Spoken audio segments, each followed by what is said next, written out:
What's going on, friends? It's Anton Daniels, and I gotta have a conversation with you guys about Tiege Hanley because you see how the sun is hitting me. This is no finesse, no makeup, no filters, no none of that. This is 100% Tiege Hanley. I use it in the morning as soon as I get up, right after I pray and brush my teeth, jump in the shower, and I'm hitting the streets because you never get a second chance to make a first impression. So even though they're giving you 40% off your first order, 20% off for life, even though you may get a free gift, forget all that, right? Because we would do this even if it was full price because it's worth that much. I'm in the streets, I'm kicking it with people when I see Dusties everywhere. You don't want to be them. You want to separate yourself.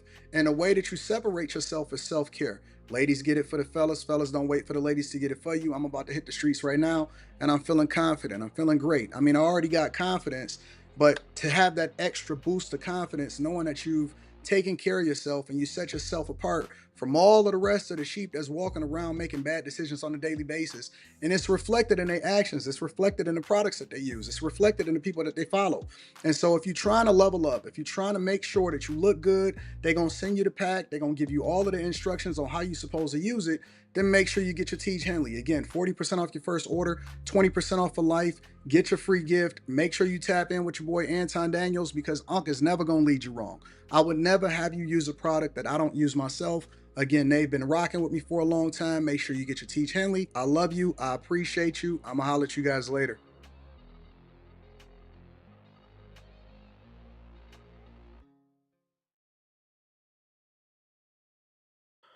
What's going on is Anton from AntonDaniels.com. I appreciate you guys for continuing to rock with me. Thank you for tuning in for another edition of the Millionaire Morning Show. I am your host, Anton Daniels. Let's give yourselves a round of applause for finally making it to the Inauguration Day.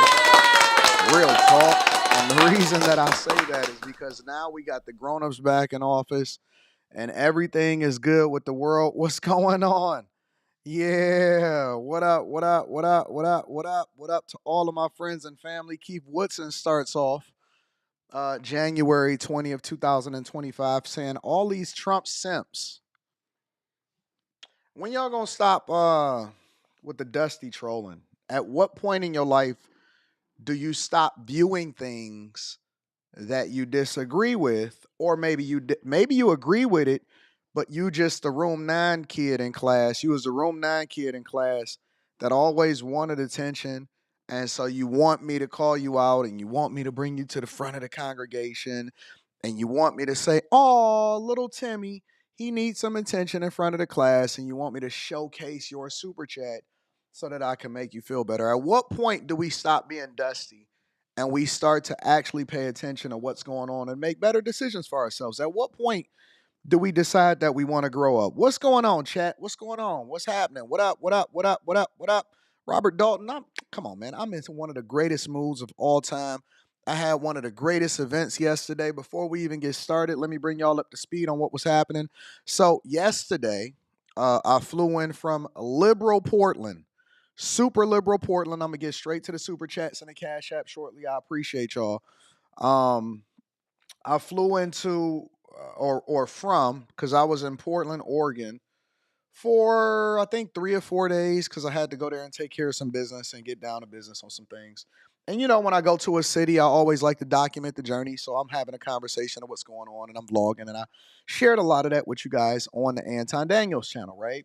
And so Portland was crazy. Portland is one of the most liberal places that I've ever been to, if not the most liberal place that I've ever been to in my entire life. And you know how I know that it's not the whole state, and that's why I don't say it's Oregon, I say it's Portland, is because I've been to other places in Oregon before. I believe it was Bend, Oregon, and I documented that on the Anton Daniels channel before. Um, I went over to Bend, Oregon before, and Bend was dope. Like Bend was awesome. There's a little bit of part pink and purple here and there, but for the most part, Bend, Oregon was really cool. It was a nice scenery. It was kick back, laid back. I went there. I actually flew there by myself, and I was there to take care of some business before. And so Bend, Oregon was cool. Was Portland was one of the most liberal cities I've ever seen in my entire life. So liberal, in fact, that every bathroom that I've encountered, whether you were in a private business or in a public space, They basically allowed for men to use women bathrooms and vice versa. Obviously, they're gonna try to make it equal, simply because they know that ain't no women going into men's bathrooms. What you gonna do? Stand up and use a urinal? You gonna bend over on a urinal? So they know that that's not happening. But at the same time, basically they allow for men, biologically born men, to be able to use women's bathrooms. You could go into a pizza parlor and the person that's taking your order is openly demonic. And when I say openly demonic, they got the Satan tattoos all over their face and neck. It's a man that is transitioned into a woman, but you can still tell that it's a man. They got the pale white makeup on. They got all black on, including a hat. And then they have the satanic worship symbol, and they could be like, "Hey, I want to take your order." I just walk straight out. I'm sorry. I don't want anybody making my pizza that openly worships the devil. I don't want anybody making my pizza that openly worships the devil. You know what? I got a taste for something else. That's Portland. That is Portland. I've never seen more pink, purple, and blue hair than I've ever seen in my entire life. I've never seen so many men dressed as women. I've never seen so many women trying to act like that they're men.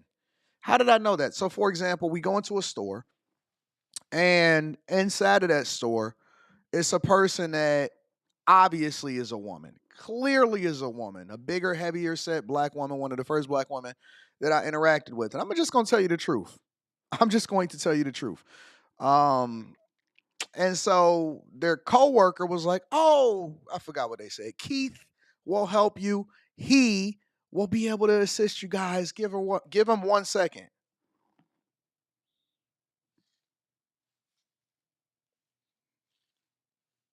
I don't see no Keith. Where's Keith? Keith walk over. "Hey, I'm supposed to ignore them tickle bitties that you got on over there?" Like what? Portland is one of those places where they expect you to everywhere you go to say hi and what is your pronouns? Him, sure, Jay. Man, I'm not asking everybody their pronouns when they come in. What are you talking about? So, anyways, Portland is a place that I never ever in my life. I did go to a Portland basketball game. I kicked it with Chauncey Billups, coach of the Portland Trailblazers on the side. Really cool dude. Met him a few times in Detroit, obviously, and stuff like that. Chauncey, shout out to Chauncey Billups. And I watched the Houston Rockets beat up on the Portland Trailblazers, and I met some dudes sitting next to him courtside that I can do some business with. So I'm looking to do some business in Hawaii now. But yeah, I flew over from Portland yesterday, straight over here to DC, checked into my hotel. Um, and headed over to conservative ball, black conservative ball, which there was probably about 20 to 25% white people there too. So whenever I hear people say that there are no white people in black spaces representing and espousing the same values regardless of what the ball was labeled, I don't believe you. I don't believe you. It was an awesome, excellent time. Probably one of the better things that I've attended as far as like a gathering of people or an event that I've attended probably over the last 2 or 3 years. Easy. And that's only because I can't remember all of the things that I've been to before. But it was awesome. Byron Donalds had an opportunity to be able to talk to him. Lots of phenomenal conservatives there. Oh, Sage Steele. Sage Steele is probably one of the sweetest, unexpectedly great people that I've talked to. And so we traded content creation secrets and we talked for an extended period of time. Shout out to Sage Steele. Shout out to all of the people that's super visible, but also shout out to the people that I kicked it with yesterday that may not be as visible, but was just as impactful behind the scenes, in the scenes. Yakar was there. Shout out to Yakar, one of my favorite people, closest people to me of all times. Y'all see him in the chat, Yakar. Shout out to Ava. Ava was there. My girl Mika was there. Um, Lots of beautiful people was there. I know it was a whole lot of y'all. Shout out to the bag chasers. Y'all showed out. Shout out to everybody that pulled up on me. I love y'all. But I want to say this also. Two things, and then we're going to get straight into the show. The first thing is black conservative women are in. Black conservative women. And that has nothing to do with my snow bunnies. Shout out to my white women. Shout out to my Indian women. Shout out to my Asian women. You know, I love everybody. I do not discriminate.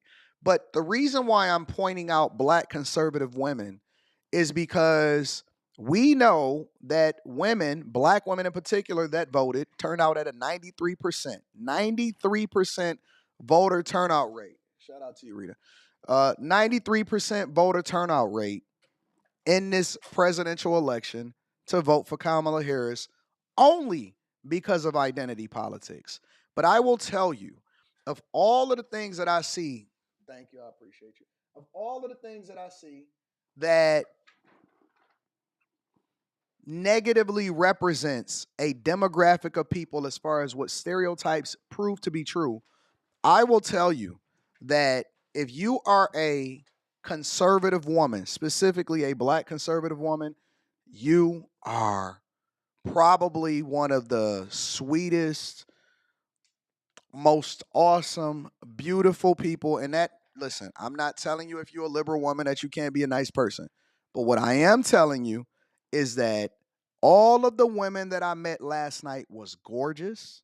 They had phenomenal attitudes. They knew how to communicate effectively. They wasn't afraid to stand up for what they believe in as far as conservative values. They danced. They had a good time. We took pictures. We had a great experience. Women that are conservative are in. Women that are conservative are in. That's the play. That's the new play, fellas. That is the play. I'm telling you. Ladies, if you want to go and snag you a top of the line guy, you need to switch over to the good side. And the good side is the conservative side. If you are a Republican woman, you are the cream of the crop. I'm telling you. I know y'all don't want to hear this. See, here's the thing. It's now popular to be conservative again. And we're going to go over this in this show. I forgot to even put a title on this show the way that I was supposed to inside of it. So I'm going to go ahead and put a title on it now. But it is now popular. If you are conservative, you are the cream of the crop.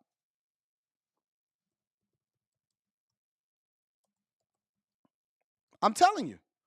Listen, listen, listen. We have stood up, took the arrows, took all of the hate, took all of the issues. People have hated us. We went against the people that said that we were sellouts and all of this stuff.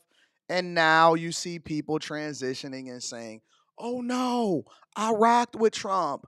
I actually was thinking about voting Republican, but my parents and my family and my wife told me not to. Now people want to start to switch sides and act like they was rocking with us. In reality, we know what the statistics are. We know what the statistics are. We knew you went against your own best interest and we had to save you from yourself. And so we were the ones that was on the front lines taking all of the arrows at the same time, still standing on business. And now all of a sudden it became popular to become conservative again. No, you wanted to be sassy. You wanted to have men and women's bathrooms. You wanted to do reproductive rights and allow for them to continue to use Planned Parenthood as a form of contraception. You wanted to, denigrate masculinity and promote femininity. And I am a woman. I am feminist. Hear me war. You wanted to simp out. You wanted to do all of that. You wanted to do that when it was unpopular to do it. That's what you did. And here's the thing. There's a difference between authentically believing that you are Democrat because the values and the things that you were raised combined with the Democrat Party of yesteryear. Because here's the thing, the Democrat Party has become so extreme to where they don't even represent the same Democrats in the 90s. All of the things that they stand on has nothing to do with what the Democrats in the 90s stood for. If you was to say that you were fairly conservative in your values and your practices, but you stood on some of the same values in the 90s, I could rock with that. But if you sitting here talking about abortion and my body hear me roar and trans and a woman is whatever it is that you believe in, and we're okay with identity politics just for the sake of identity, and we also want to say that you're toxic masculinity and aligning with the things that Obama was saying and Michelle Obama was saying during this presidential election, I can't rock with you. I can't rock with you. If you were a person that espoused democratic values from the 90s or the early 2000s, I could stomach that because that makes sense. But it's too much in your face now. It's too much on your. You can't logically still say that the values and the things that you stand for, and the only reason that you vote in this way is either A, because you hate Trump, or B, because you rock with black women. And that's the only reason that you stand on it, because all of the other principles and values goes against what you would raise your daughter or your son to want to be a part of. If you don't want your daughter and your son to be a part of it, why are you a part of it? Why are you a part of it? It makes no sense. It makes no sense. I'm a logical person. I'm not extreme in my thoughts. I'm not extreme in my. I think that Biden now could possibly be the worst president of my lifetime. But prior to Biden taking office, I thought that Bush II was the worst president of all time. I'm not above being objective and looking at the things for what it really is. But the problem is that you are so weak in your thoughts and your values that you won't even stand up for yourself when you know that it's in your best interest to do so. You let them shame you into doing the thing that you knew you wouldn't even let your son do. No, my initials don't say DA. I'm actually got it reversed so I can actually look at the videos a little different. So it's supposed to be like that. But when I bring in the videos, when we start having these conversations, I don't want to be facing this way. So I inverted it. All right. So we're going to go like that. Don't get distracted by the initials on my shirt. Don't be so distracted by the small, stupid stuff. The point that I'm making to you guys is that I believe if you are a conservative woman, if you are a conservative, if you had a went to that event yesterday, if you went to any of the events that's here in DC, if you get outside and, as my girl Molly like to say, touch grass, you will see who your people really are. Your people, first of all, has nothing to do with the identity politics. Nobody cared about whether you was black, Asian, white. We all was rocking out with each other. It was a great time. But what we cared for was coming together, networking, bringing everybody together under one umbrella, and we were all working concerted. I will tell you this. I will go so far as to tell you this, and then we're going to get into the show. Us in that room yesterday had more net worth and more power than the overall majority of the people that you think is a part of the black community that don't do nothing except for running the Victim Olympics and get caught up in identity politics. Nobody cares about black liberals. Nobody fears a black liberal. Most of them got their positions, even if they are in politics, or most of them got their positions in corporate America because of diversity, equity, and inclusion programs, not because they earned it. Everybody that was in the building yesterday, they was working. They was connecting, dancing, having a good time, and working. I'll put that smaller group of people up against any of these liberals that sit here and complain online about what it is that they do and don't like, while at the same time taking your tax dollars so that they can eliminate their babies. The people in that room last night is more powerful than the collective of all of these people that keep on running in the Victim Olympics calling themselves Democrats and identity politics. And I bet everything on that. I bet everything on that. Nobody is fearful of you. Nobody is scared of you. Nobody is worried about you and your Twitter fingers and you whining. You couldn't even control whether or not you was on TikTok or not. You had no rights, no power. You can't control what social media platforms you was having a conversation on. And the minute that you did, you was, God, please, Trump save us. You switched sides as soon as you got uncomfortable about whether or not you can share how many dudes you sleeping with on TikTok. Nobody fears you. Nobody is scared of you at all. Every single person that has went against me, online, content creators, and they did it because of identity politics. They all dusty. They all went away. They don't even exist anymore. None of them. Zero. Zilch. Nada. They all gone. Nobody cares. Nobody. Zero. It was a phenomenal time yesterday. People were beautiful. They were gorgeous. They had good energy. Shout out to everybody that I met yesterday. And yeah, man, it was great, man. I love y'all. I appreciate y'all. Thank y'all for popping out. I had to come and pull up. To see what y'all was talking about. Shout out to the Cartier family. Yeah, my dogs. Shout out to the Cartier family. Good guys, phenomenal, well dressed. Everybody was well spoken. And listen, get outside, like my girl Molly says. I'ma always quote her, and touch grass. Go outside and touch grass. Get outside, meet people, interact. Stop sending so many DMs and talk to people in real life. Then you'll start to see what life is really about. It's not about all of this identity politics trash that y'all see online. But we're going to get to it. Make sure y'all hit a like for the algorithm, subscribe to the channel, and turn on your notifications. Let me read some of these super chats, and we're going to go ahead and get into the show. First of all, let me acknowledge the Cash Apps first and foremost. I got to acknowledge the people. First, I want to say appreciate you, Frank White, for holding me down. Salute to you. ESDC, I appreciate you, my dude. Mike, that dude, is in the building. What up, what up, what up? LaShawn says, welcome to my city. Glad it's getting some red. We gonna flip Chicago. Oh, shout out to my girl, Danny. Shout out to Danny C from Chicago Flip Red. Then all of them over there, they pulled up. Shout out to my people that was in Chicago. Danny was beautiful. If you didn't meet Danny, Danny was gorgeous.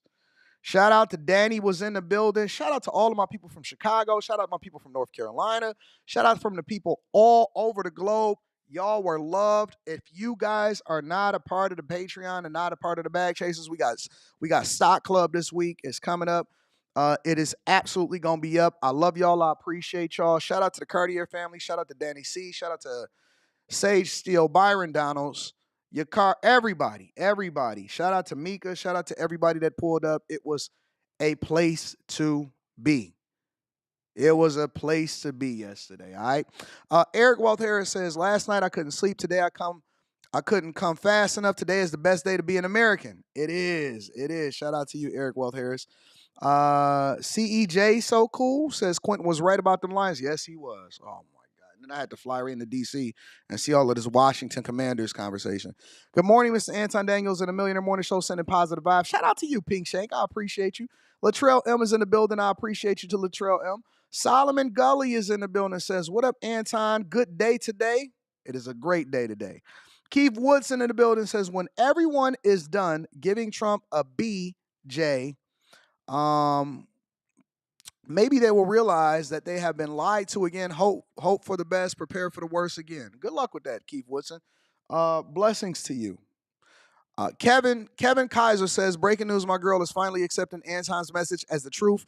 We have another believer. Hey, listen, there's plenty of people that was like, hey, man, can you send a message to my mom and stuff like that? Absolutely. Tell my Dukes to come kick it with your boy. Keyshawn White says, in line at Capitol Arena, God bless America. God bless you. LT says, time permitting, we can get your take on the Lions. Not on this show, but we're going to talk about it on After Hours tomorrow. And the Q show tonight. Young Hove says, the comments unstopped for a sec. They were soaking it all in, fam. You go, my black conservative women. Black conservative women hit. All conservative women hit, but black conservative women hit. Shout out to Donnie Holmes. Donnie Holmes is in the building. I appreciate you, Donnie. All right, y'all ready to get started with the show? We're going to skip quick hits. We're going to jump right into the show. Let me take that off my screen. So first and foremost, Trump and J.D. Vance is pulling up to the church. Got to stop at the church and get blessed before you take office. Check it out.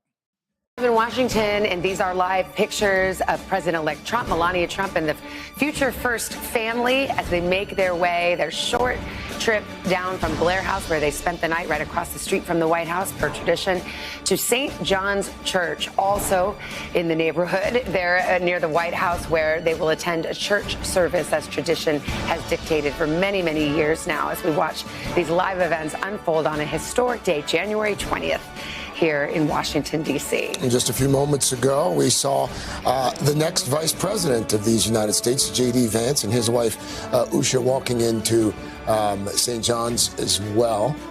This is going to become quite the familiar scene here in our nation's capital. The caravan of SUVs making their way through these streets. However, it is a federal holiday, so not as much traffic here in Washington as usual. Martin Luther King Day, this is, I think, the third time in history that Martin Luther King Day has coincided with an inauguration. Happened first with Bill Clinton and happened again the second term of President Obama. And now, as we await our first sighting, perhaps this morning, of President-elect Trump, the once and future president, as he's about to get started with this day's events. So much tradition in some events, some changes that are dictated by the weather and some dictated by Mr. Trump's personal style. And here he is, the president-elect, departing the motorcade as he makes his way into the church known as the Church of the Presidents. This is the first time that we have seen President-elect Trump this morning. He will go. You're right, Tracy. I got you. Thank you for reminding me. I got you right after this segment. Let's continue. Inside, worship there at St. John's. And there she is, the First Lady of. Hey, listen. Style and grace. Is she not stunting on him? Making these girls look like a box of powdered donuts? Huh? She looking fresh. She came out the motorcade looking fresh as hell, didn't she? Dawg, she making Michelle Obama and Kamala Harris and Jill Biden look like a box of powdered donuts. Hey, ain't nothing saying masculinity than having a dope woman by your side. I'm going to say that. For all of y'all that got to meet Rita yesterday, now you see. Some people have never seen Rita in real life. Some people have never even seen Rita online. And they met her yesterday, and they're like, oh, my God. Hey, shout out to homie that was trying to talk to my chick behind my back, too. He didn't know who you was? Is that what it was? He was just being nice? He was just being nice, huh? Hey, man, listen. Let me establish a cultural norm. Don't try to buy my girl a drink. We don't do that. We don't do that here. You know she gonna tell me as soon as she find out, as soon as Anton, let me tell you what happened. I don't like this. I don't like this. Come on, man. Don't do that. Don't do that. Don't do that. You knew who she was. You knew she was with me. You knew she was with me. She was crazy. What body looked like a Coke bottle, wasn't it? Coke bottle?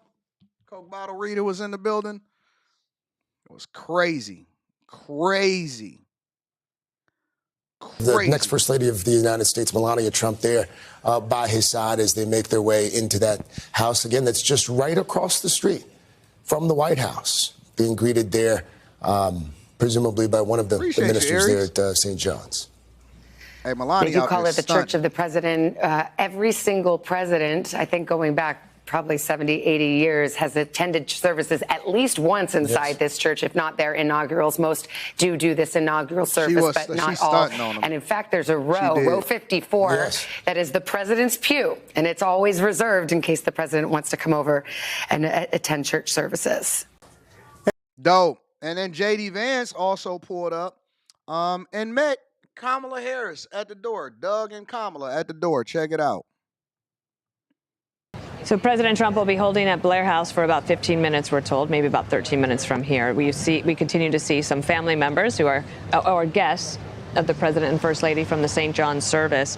In the meantime, this morning, Joe Biden made some news, Carl. He did some preemptive pardons today as we look at the Vice President Kamala Harris and her husband, the second gentleman, Doug Emhoff. Maybe we're going to see. Let's say that we'll see that's not stopping. Okay. What about these preemptive pardons on his way out?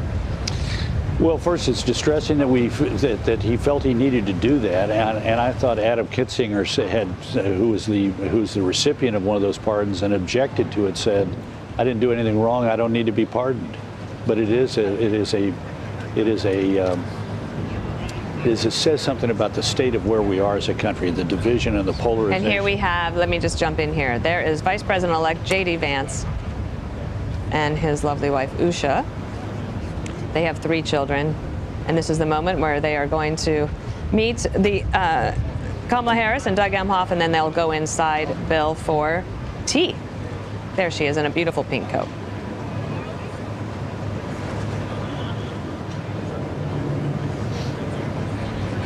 Let me say this: both Trump and J.D. Vance's wives is out here stunting. You see how the glow hits a little bit differently for conservative women or the wives of conservative leaders? The glow just hit different. And I'm going to be honest with you. They say that Kamala Harris is supposed to be beautiful and all of that. And I think that Kamala Harris, in her older age, it's a little bit different. You can see the age. But for whatever reason, conservative wives and conservative women age differently. I don't know who it is. I don't know what it is. Melania Trump came out looking like a supermodel. J.D. Vance's wife came out looking like a supermodel. Just look like dignitaries' wives. You know what I'm saying? They just look like they supposed to be there. They look like, oh man, what is going on? They look like presidential. Could y'all imagine for 1 second that we had the first gentleman in office? If that didn't run right up Portland's gender identity politics thing, I don't know what would.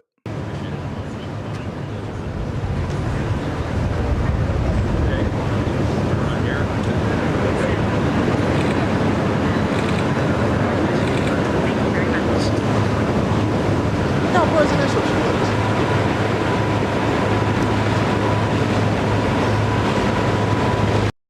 Doug and Kamala look like they're going to a funeral. They do, don't they look like they're going to a funeral? They look like they're going to a funeral. Dougie and Kamala look like they're going to a funeral. And the other 2 look like they're going to a wedding. One is celebrating life and one look like they celebrating death. One look like they celebrating life, the other one look like they celebrating death. The middle couple don't even look like they belong together. They look like an odd couple. They don't even match. They don't match at all, do they? They look like she married him for clout and money. They look like they married for clout and money. The other 2 are esteemed. Intelligent, smart, intellectual, graduated, top of their class. They look like they're smart enough to run a country. The middle 2, could you imagine if the middle 2 had became president? Could you imagine if the middle 2 had became president and first gentleman? First man husband of the president. Jesus Christ, that sounds crazy.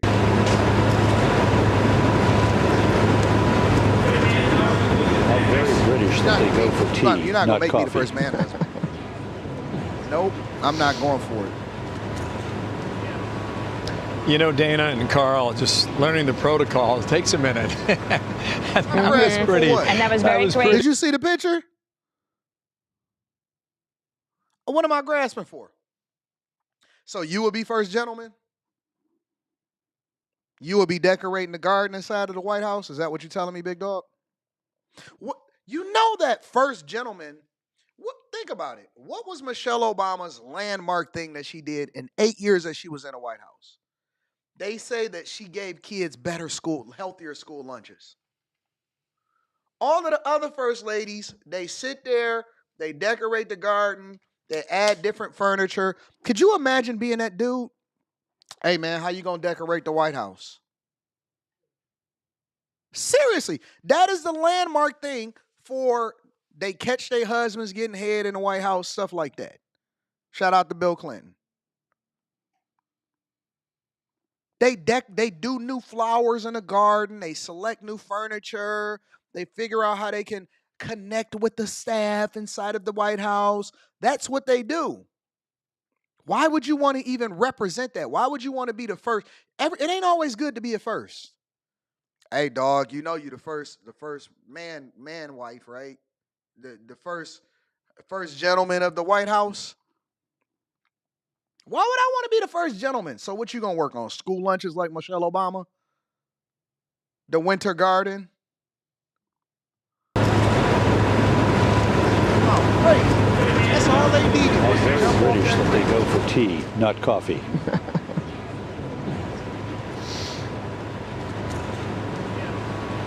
You know, Dana and Carl, just learning the protocol takes a minute. That was pretty. And that was very gracious. It sure gracious was. And lovely, and we all do it for each other.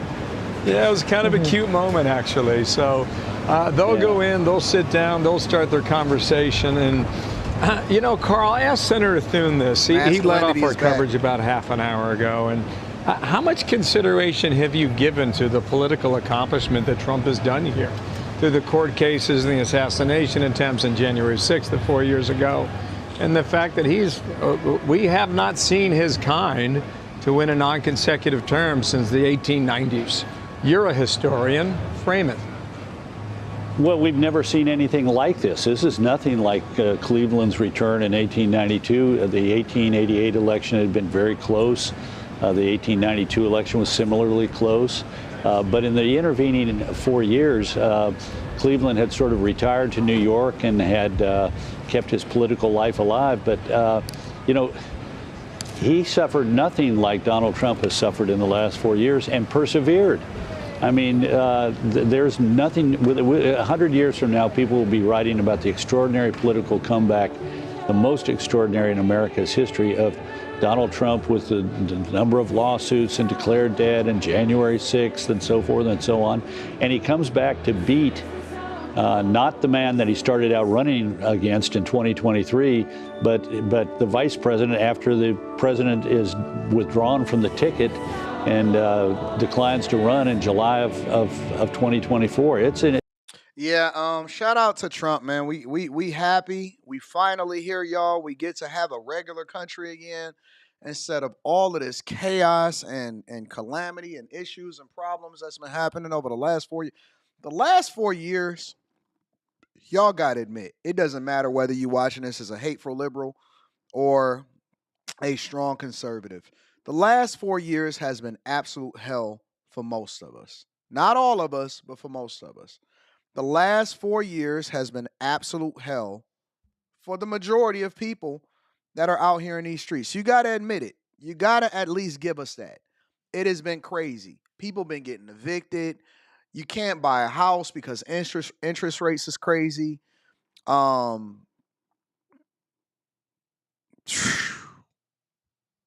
then we almost got a first husband inside of the White House. That would have been that would have just been the end of America. I believe that God would have sent fire and brimstone straight down from heaven had we had let that happen. We saved the world. We saved the world from all of y'all that's out there running around with diseases, 2-for-1 herpes and chlamydia. For all of y'all that wanted to continue to eliminate babies, this is what I believe in my heart. I believed that was God giving us a final opportunity and saying, okay, listen, I let y'all run around in the asylum and continue to be stupid. You got one more shot. You got one more shot to fight for masculinity, to fight for principles that we stand for, to get things in order, and to take care of business, to get this ceasefire done, to get out of these wars and start to fix the things that we said that y'all need to fix. You got one more shot, America. What you gonna do with it? And so some of us stood up and said, all right, I'm gonna drop my balls and go ahead and do what we supposed to do. Honestly, I genuinely believe that we saved the world. In my heart, it was that meaningful. That meaningful. One of the biggest things that I said when I first had my daughter, and the thing that because we was okay with not having no kids at all. But the one thing, and the reason that was because it wasn't that I didn't like kids. I just don't like your kids. It wasn't that I didn't like kids. It's more or less about the fact that I didn't want to bring kids into this evil world. The world, it seems like, was becoming more demonic and more evil by the day. And so we was like, listen, if we're going to have it, we're going to have one, and we're going to throw everything we can into her and just go from there. But boy, oh boy, save the world from you. I got an email today from a woman that said, Anton, you should not say anything about single mothers. God could make you one too. I kid you not. You think I'm lying? Let me pull it up. I'm going to pull it up for you. Somebody sent me a message this morning because they was mad. They said, Anton, you doing reviews on, leave single mothers out of this. Said, leave single mothers out of it. I kid you not. Where is it at? I knew I think I put it in the unread folder. And I was thinking to myself, I started to write back. I said, no, I'm going to wait for a second. I started to write back. I said, well, what about having children out of wedlock? So God ain't mad at that part? So God is selective in his outrage. He's mad at me for pointing out the bad thing that you did, not you doing the bad thing and you being held accountable for it. I was confused, honestly. When did God get mad at me for pointing out something that you did that you wasn't supposed to do? How'd that work? Tiara sent me a message. Tiara sent it to me, a long one. Instead of holding single mothers accountable and posting them on your platform, pray for them. It's hard enough for many single mothers as it is. And it's not right. So she's not saying it's not right to have children out of wedlock. She's saying it's not right for me to point out that they had children out of wedlock. Got it. Some people can't take that. Many single moms made those decisions based off of childhood trauma. You don't know their story. Well, they're sharing it with us on Instagram and TikTok. I can only go by the story that they're telling me, ma'am. You could find yourself in their shoes one day. That's what I said. How am I going to become a single mama? And my daughter is about to turn 17 years old. And it's how can I find myself in their shoes? Y'all just be saying stuff. But let me finish it. You could find yourself in their shoes one day. I'll skip past all of the mumbo jumbo and I'll get to the good stuff. It's not easy, Anton. Now was the time not to mock anyone. God could turn those tables at any moment. Just thought I should say this. Let me tell you something, man. First of all, if karma was real, all of y'all would be in hell immediately. If karma was real, all of y'all would be in hell immediately. We done praying for you. Now is the time for action. Now is the time for action. We're not sending you no cash apps. We're not sending you no Venmos, no PayPals, no nothing. Stop having children out of wedlock. So don't forget the part where God told you to close your legs until you get married. Don't forget that part. I don't think that God is mad at me for using you as an example of what not to do so that I could save other souls. Think about what you're saying before y'all type to me. I'll be reading the emails. I absolutely be reading the emails. And no, I'm not going to become a single mother. You can forget it. Let me read some of these super chats. God could turn the tables on you. No, he not. No, he not. God ain't even thinking about you. Listen, think about this for a second. It's people pillaging the country, doing some of the worst things ever, and God will be mad at me for pointing out your behavior that you decided to put on the internet. But he's not going to be mad at you for doing exactly what he told you not to do as far as opening up your legs to drug dealers, to 3 different ones, and becoming a single baby mama 3 times. He going to be mad at me for pouring in the community. This is why you don't need women leaders. Women do not need leadership positions. Stay in your lane and ask your husband, oh, I'm sorry, you ain't married. Next time, ask the man you're supposed to be married to if you should send this email to me. And then that's why people be like, man, my mama be mad at you, Anton. Don't be going off online. I just got to say what's real. I got to get to it. All right. Let me go ahead and read these super chats and we'll go over to the next part of the show. Caballo Loboloco Oscuro says, Lobo Loco Oscuro. I don't know what that means, but I appreciate you for the 20 ball. Thank you, my friend. Majestic James says, Sign Dog, should I file my taxes today? Yeah, I guess. If you got them done, why not? If you got a 1040 EZ, yeah, sure, why not? The son says, Good morning, Anton, son of Jamaican immigrant, still married, born in Canada, raised in Florida. Love your bag chasers. And Trump, also Sage Steele is so fine. Yeah, she was gorgeous.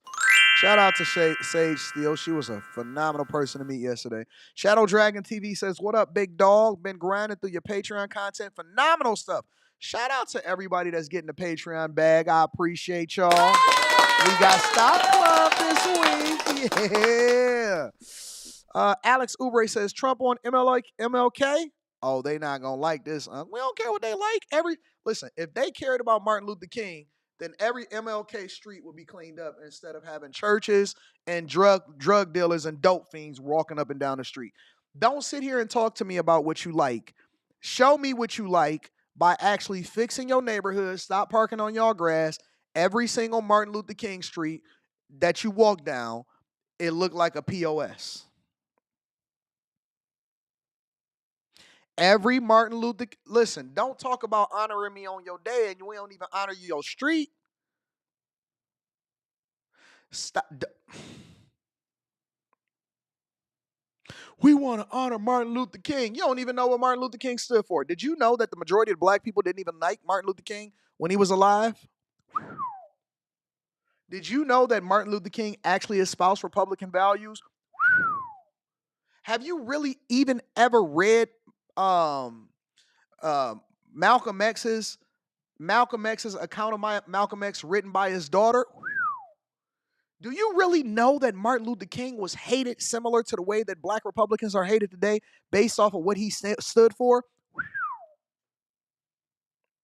If you actually listen to some of his most famous speeches, it goes against the things that y'all are standing for. Oh, he literally says to be judged by the content of your character instead of the color of your skin. He says eliminate identity politics. Oh. But we want to honor Martin Luther King even though our grandparents hated him. You just like your granddaddy. Ugly, racist, and black. You just like your granddaddies. Ugly, racist, and black.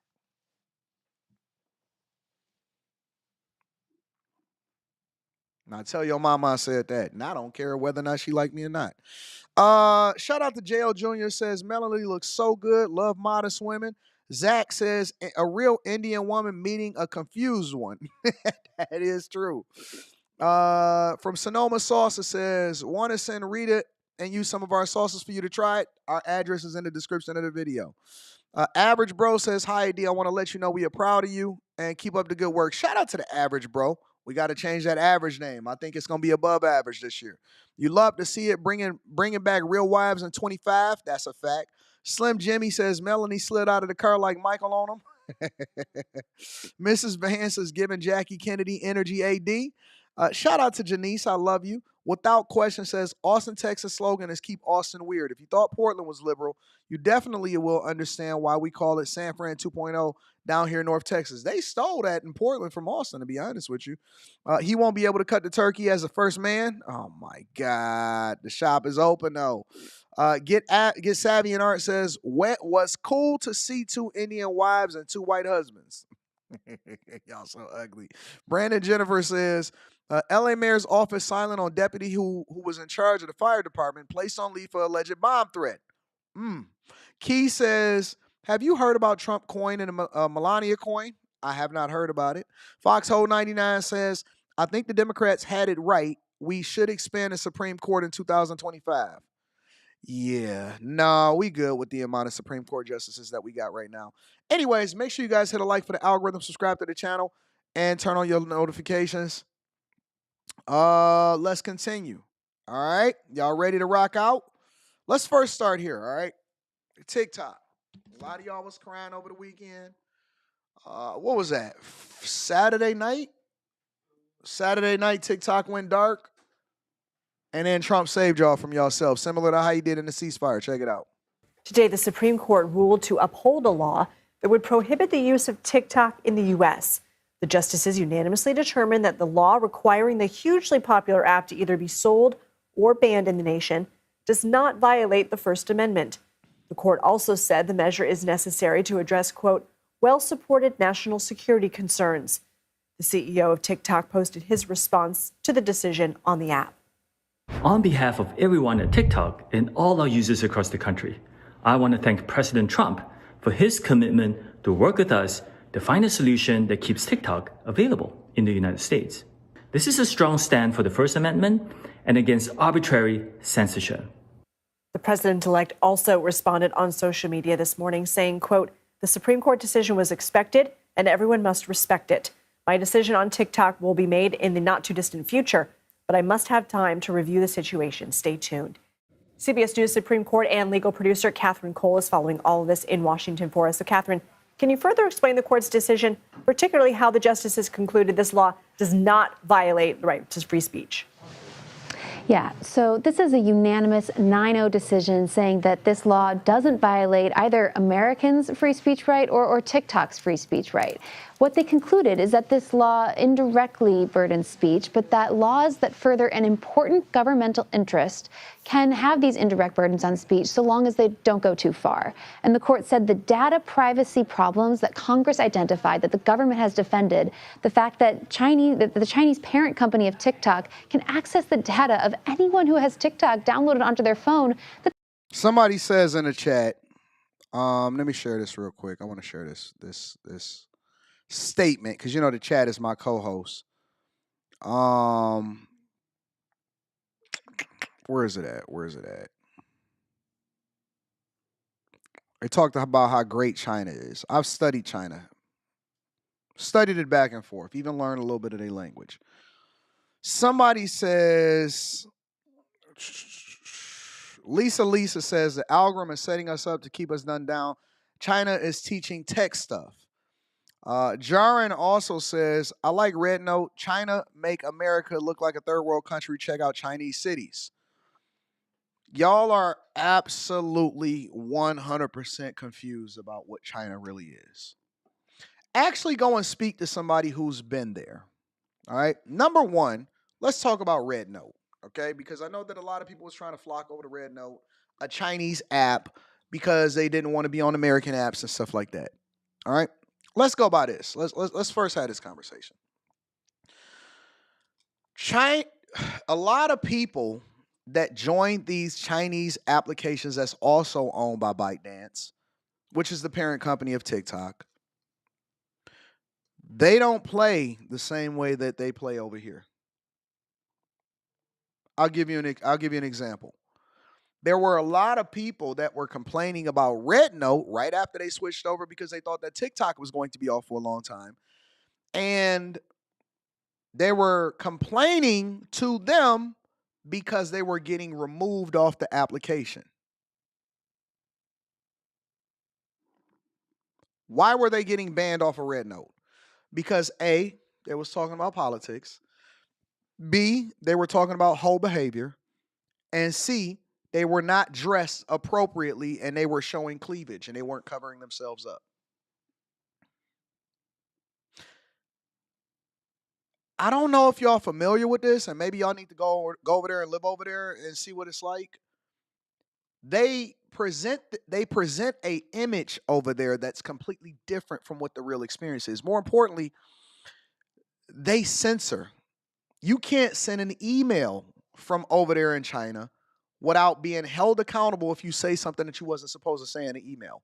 It's filtered through and then released after a certain period of time, sometimes up to 24 hours after you send the email. You cannot say anything. For example, you see how y'all be complaining about Trump or Biden and stuff like that, how we could just say what we want to say. You can't do that over there. You cannot criticize leadership over there. They will have you in a concentration camp immediately. You can't have your titties out. You can't do 304 talk. You can't do what you want to do. See, because a lot of people don't appreciate the freedoms that they have over here because they've been free for too long and they haven't had been held accountable for their actions, because we got freedom of speech and we have laws that allow for you to do what you want to do because you're governed by the Constitution instead of it being a democracy. You think that you cool and you think that it's sweet over there. Oh man, they living in 2077. No, they not. They being controlled and they being made to do. They're told what they're going to do when they're born. You wouldn't survive over there because you don't really know what it's like. Do you know why women, when they get pregnant, fly to the United States of America and try to hide their pregnancy so they can have their children here, so their children can have dual citizenship, both here and in China?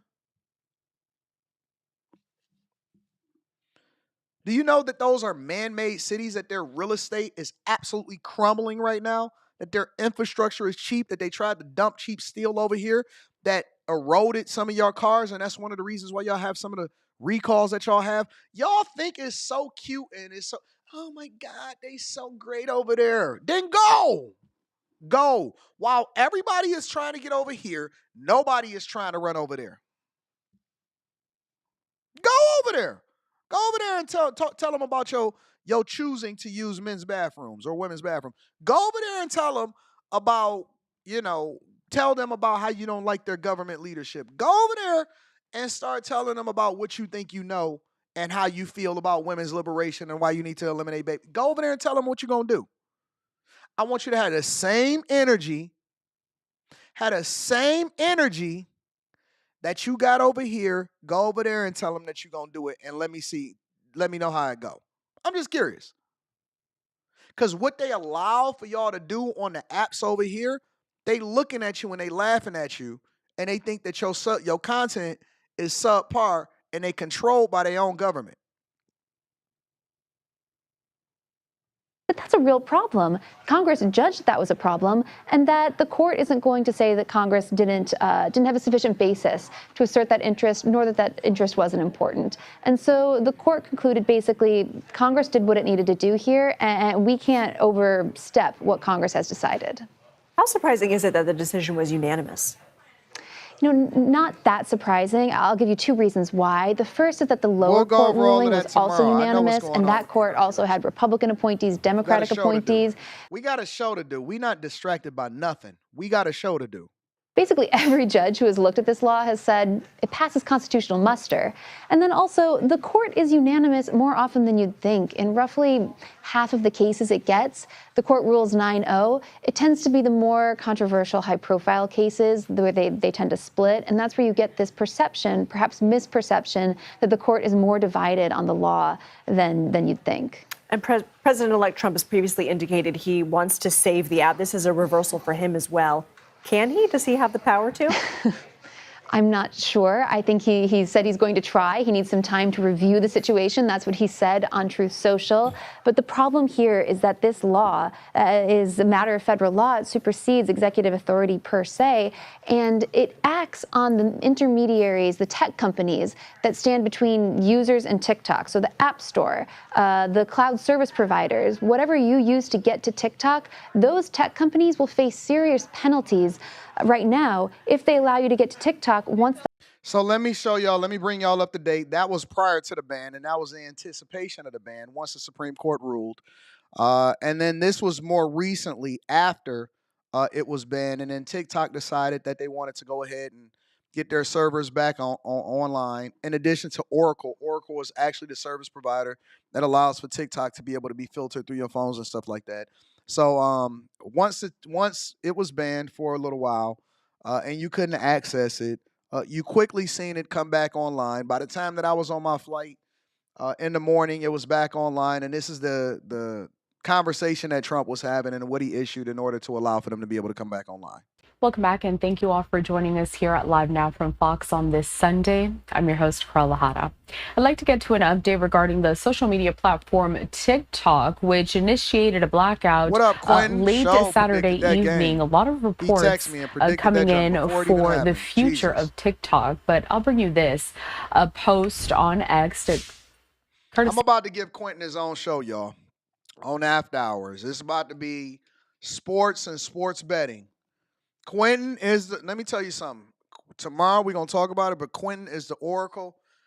My heart sunk when he texted me because I said, man, listen, I'm not listening to you. I just shut my phone off for a while. First, I said, I'll take that bet. He said, man, I think the Lions going to get blazed. Listen, Anton, they're going to lose. I said, I'll take that bet. And then I just turned my phone off. I said, man, I'm not about to have him predicting this game for me. And then the next thing you know, I was just looking at the TV. 31 points in the first half. Oh, shoot. Of the Associated Press saying breaking, TikTok says it's in the process of restoring service to users in the U.S. and thanked Trump, who pledged to sign an executive order after his inauguration. Speaking of the president-elect, we also have a statement here from him via Truth Social. It's up on your screen right now. And it says this, quote, "I'm asking companies not to let TikTok stay dark. I will issue an executive order on Monday to extend the period of time before the law's prohibitions take effect so that we can make a deal to protect our national security. The order will also confirm that there will be no liability for any company that helped keep TikTok from going dark before my order. Americans deserve to see our exciting inauguration on Monday, as well as other events and conversations." And also this post on X from a TikTok policy. So it's a little cut off, but I'll read it to you in full. It says, "In agreement with our service providers, TikTok is in the process of restoring service. We thank President Trump for providing the necessary clarity and assurance to our service providers that they will face no penalties providing TikTok to over 170 million Americans." So let me break this down for people in the back from a business perspective and exactly what I believe that Trump is doing, okay? Trump is about running up a bag here in America, and he's also about making sure that he protect national security. So what does that mean? One of the reasons why Congress voted to ban TikTok here in the United States of America is because they didn't want all of our data and our information to go over to China, in addition to manipulation through TikTok of what happens here in the United States of America. All right? That's one of the things. But here's the thing. TikTok is a multi-billion-dollar corporation, and it actually helps fund a lot of the businesses and small businesses and people that are generating a significant amount of revenue here in the United States of America. So what do? Instead of Trump allowing for the ban just to be what it is, because the Biden administration basically passed the buck and they said, listen, we don't want to touch it. We're just going to let Trump rock out with it. Once TikTok went dark, because as some people are saying inside of the comments, they're saying, well, Anton, you don't see it inside of the App Store. You don't see it inside of the Microsoft Store. You don't see it inside of the Google Store. You don't see it inside of the Apple Store. Well, here's how it works. The service is back up. So if you already had the application, then you still are able to use the services.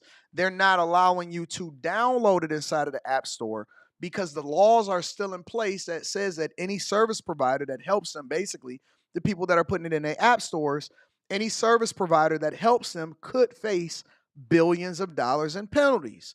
Well, what does that mean? That basically means that Trump is extending, and he said it. Let me read the statement again. He is extending the ability for them to be able to go online for 90 days while a deal is brokered. So basically what he's trying to do is he's trying to secure a deal where the United States of America basically takes at least a 50% stake of what happens here inside of the United States of America, as well as more privacy concerns that are then solved for. So basically the same thing that China does to us, where anytime an American company decides that they want to open up a business over in China or they want to do business in China, then China then takes practically 50% of whatever it is, or they got a partner 50% with whatever a Chinese company is inside of their country. That's basically what's happening here inside of America. He's saying, why would we remove that wealth? Why would we then prevent ourselves from being able to take advantage of the amount of revenue and jobs and technology that's here in the United States of America by way of it? Why won't we then make sure a deal is done to where we are favorable on that side of the deal, and I can get the credit for brokering another deal to make sure that everybody is happy, everybody get what they want, and the United States of America is more empowered as a result of it. So Apple and Google and the Google Play Store and all of these places, they're choosing until there are concrete laws on the books to not allow for you to be able to download it from their stores. But at the same time, if you already have the application, you can still use TikTok like you did before. That's what the 90-day ban is. That's what the 90-day stay is. Now they're trying to get a deal done to where basically a holding company or whoever it is that wants to buy it gets at least a 50% stake in it. Trump is trying to see that through. But basically TikTok is depending on, the CEO of TikTok is depending on Trump to execute on his word through executive order to not fine them or to not hold them accountable for the things that happen or them coming back online to be able to provide the advertisers and the TikTokers and the servicers and all of the people that depend on the app for their income to be able to run up a bag. Apple and Google and them, they saying, oh, we just going to wait and see what happens because we want Congress to actually join in, and Trump just joined office.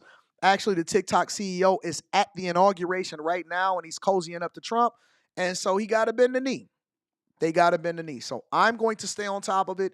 More importantly, shout out to all of the people that was hating on Trump, but then at the same time, they depended on him in order to save TikTok because you need TikTok. And I get it. It's a lot of people. It's his own economy, right? But shout out to all of the people that's dependent on Trump to save TikTok. You remember that the next election when J.D. Vance is up. Let me read some of these super chats and we're going to go over to the next part of the show. Obama should have brought his side dude. Oh, Jesus Christ. I'm not even going to read it. Regulator says, what up? Did you hear Trump's speech before the inauguration saying 2024 election was rigged? I didn't. Or are you saying the 2020 election? What in the World TV says, the issue I have is the way the U.S. is acting like China don't own other companies in America. The truth is Mark Z lobbied for the shutdown. A communist country citing the First Amendment. Jill Biden is fine as F. That's my Quentin. That's my cute ditty. Me University says China is gangster, Japan is tough, Korea is vain. Which Korea, North or South? Rob says they don't. Yao Ming parents was forced. What? They don't. Yao Ming's parents was forced into a relationship to have him. Then China made him play pro basketball from birth. I didn't know about that. That's news to me. Make sure y'all hit a like for the algorithm, subscribe to the channel, and turn on your notifications. We do want to make sure that we have a prayer because we didn't do prayer when we first started this, and I don't want to forget. I'm in a different location, so my routines is off. We'll be back in the studio on Wednesday, hopefully, Wednesday or Thursday. Back in the studio on Wednesday or Thursday. Lord, continue to bless this live stream. Bless every live stream that we do for the rest of this year to be edifying and to be awesome, and for the people to not only be entertained, but to get a lot out of it. We love you. We pray. We appreciate you. Bless our new president being inaugurated today. Bless our new president to do the Lord's work and to do the greatness and to drag people along, even when they don't like it, to do the right thing. Bless him to make the right decisions 100% of the time. We ask everything in Jesus' name. We pray everything in Jesus' name. Remember that. We over here, we love and we acknowledge Jesus. All right, y'all, let's continue on with the show. Shika show. I want to get over to Biden first, all right? I want to talk about Biden. And the reason that I want to talk about Biden is that Biden is doing for Dr. Fauci, Dr. Fauci, the same thing that he did for his son. He's issuing preemptive pardons. Now, listen, I hadn't even heard of this, honest to God. I hadn't even heard of this prior to it happening to his son, Hunter. I had never heard of such a thing prior to it happening to his son, Hunter. Issuing a pardon when you're not even in jail or you're not even under investigation or anything like that yet. I have never heard of this in my entire life.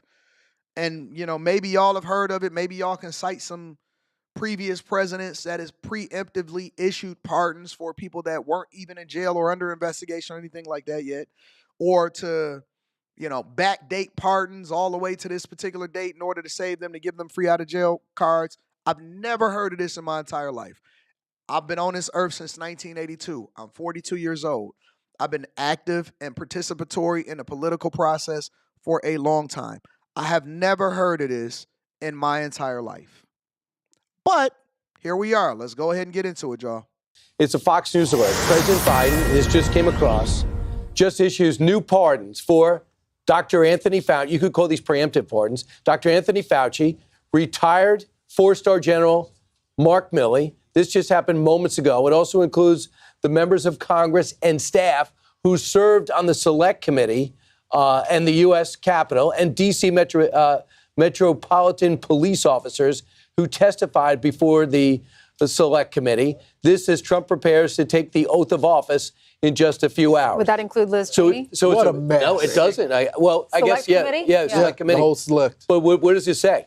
Mark Milley, who is chairman of the Joint Chiefs of Staff under both Biden and Trump, you know that 100%. What he's done in the past. You know that he was calling China, trying to putting down President Trump. I mean, what are they afraid that Pete Hegseth is going to see when he goes to the Defense Department and look at the files and data? There's been no talk of going after Anthony Fauci. Well, Rand Paul is. There may have been some senators, but the president himself has not said he wants to prosecute and here's Anthony Fauci. Absolutely right. And here's the thing. You pardon somebody who's been convicted. Right. They haven't been There's a convicted. confession. They haven't been charged. This is crazy. It will be interesting to read the exact language, and because it just broke, we haven't seen it yet. But remember, when Hunter Biden was pardoned by his father, the language was extraordinary because it essentially. We know some things happened during certain time periods, but this was a 10-year window. Anything he did during those 10 years was essentially it was a get out of jail free card. So it'll be interesting to see the language, the perimeters of what time we're talking about, and what it talks about. What he has pardoned them from. His brother wasn't on that list. Incredible. He has 4.5 hours to pardon his brother. Not yet. I know that's going to get done. Yeah. Absolutely. Listen, man, let me tell you why this is so disrespectful and egregious and why we all should be questioning this. Everybody and their mama should be paying attention and they should be having this conversation and they should be questioning this because they forced y'all to take the jab. Mark Zuckerberg has already came out and started exposing them and said, hey, man, listen, I got my balls back. I'm a masculine man now. I'm not giving in to the woke media agenda. We not going to censor no more. We not going to keep on having fact checkers tell y'all what y'all can and can't say. We back to freedom of speech. We all on the same page. All of the billionaires is at the inauguration. They having a good time. And more importantly, Dr. Fauci, in my opinion, what this looks like is that he was doing this administration's bidding. That we were all finessed. Think about this for a second, y'all. We have people today, liberals today, that will still stand on, I can't believe you didn't take the jab. I can't believe that you don't believe that they're doing everything in our best interests. I can't believe that you're not letting them control what we think and we don't have freedom of speech. I've seen people lose their entire platforms that were making tens of thousands of dollars a month that got banned from social media platforms because they said that they didn't want to take the jab. This is outrageous. Outrageous. How can you pardon somebody preemptively on the very last day? You knew you was already going to pardon them, but you're pre-pardoning. They're giving out pre-pardons. A pre-pardon. They're giving out pre-pardons before they even leave office.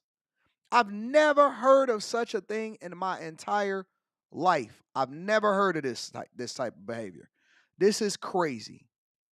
And they trying to do it in the middle of this inauguration as though we not paying attention to it. Trump recently responded to it and called it disgraceful. Let me share it with you guys.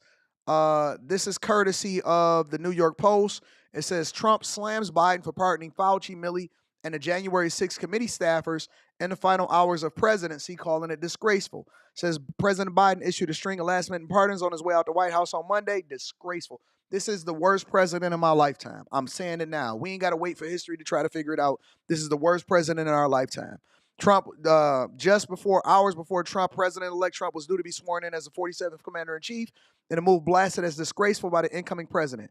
It said, many are guilty of major crimes, Trump fumed to NBC's Kristen Welker. Some of the beneficiaries of Biden's wide-ranging pardons include truth-challenged former chief medical advisor Dr. Anthony Fauci, embattled retired General Mark Milley, and members of the House committee that investigated the January 6th attack on the Capitol, including Liz Cheney. Now, we know why Liz Cheney was dedicated to embracing and endorsing Kamala Harris and Biden for president of the United States of America. Remember, there was one around and saying, look, we got Liz on our side. We got Liz on our side. It says, I believe in the rule of law, and I am optimistic that the strength of our legal institutions will ultimately prevail over politics, Biden said in a statement. But these are exceptional circumstances, and I cannot in good conscience do nothing. What do you mean? They weren't charged with anything. What do you mean? So you're anticipating them being investigated and for us to find out the truth. It says Biden 82 lauded the nation's dedicated, selfless public servants, but noted they have been subject to ongoing threats and intimidation for faithfully discharging their duties. In certain cases, some have been even threatened with criminal prosecutions, including General Mark A. Milley, Dr. Anthony Fauci, and members of the staff of the Select Committee to investigate the January 6th attack on the United States Capitol. These public servants have served our nation with honor and distinction and do not deserve to be the targets of unjustified or politically motivated prosecutions. Also on Biden's preemptive pardon list was Rep. Jamie Raskin, who was on the January 6th committee and will serve as a ranking member in the House Judiciary Committee in the 119th Congress. James Comer, chairman of the House Oversight Committee, lambasted Biden for the pardon, slamming Raskin as someone who will be remembered for his abuse of power, hypocrisy, consistent dishonesty, and unwavering loyalty to Biden. Good God.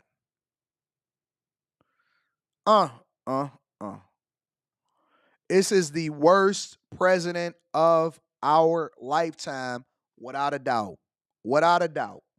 Caddy, we have breaking news right now. Joe Biden has just, according to Jonathan Muir, has just issued... I want to get it from both sides. I don't want to just get it from the Fox News side, so we're going to go over to MSNBC and check it out. Series of pardons of significant. Just now, a statement from the President of the United States, Joe Biden, talking about the defense of need to defend public servants. And he's offering pardons. He is pardoning now. I'll just read from it. I'm exercising my authority under the Constitution to pardon General Mark A. Milley, Dr. Anthony S. Fauci, the members of Congress and staff who served on the January 6th Select Committee, and U.S. Capitol and D.C. Metropolitan Police officers who testified. Yes, I believe worse than Bush Jr.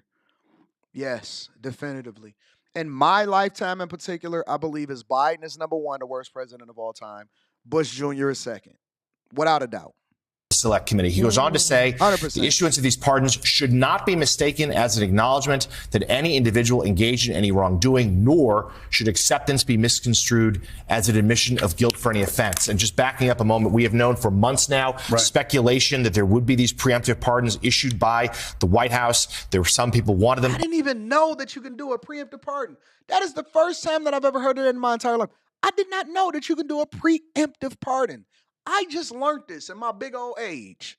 Others did not, but a remarkable historic moment here in just his final hours of the presidency, issuing pardons for those who very much were targeted by Donald Trump and his allies for potential for prosecution and retribution. I think what's significant about these particular names, Willie, especially for the January 6th committee, Liz Cheney, Adam Kinzinger, and of course all the Democrats on the committee, is that the incoming president in his interview on Meet the Press several weeks ago after being elected, because there is, it's one thing to be saying it in the heat of a campaign, but after being elected, saying that the people serving on the January 6th committee should go to jail, that obviously probably made Joe Biden more ready for those pardons. Of course, Mark Milley, he said what he said about Mark Milley.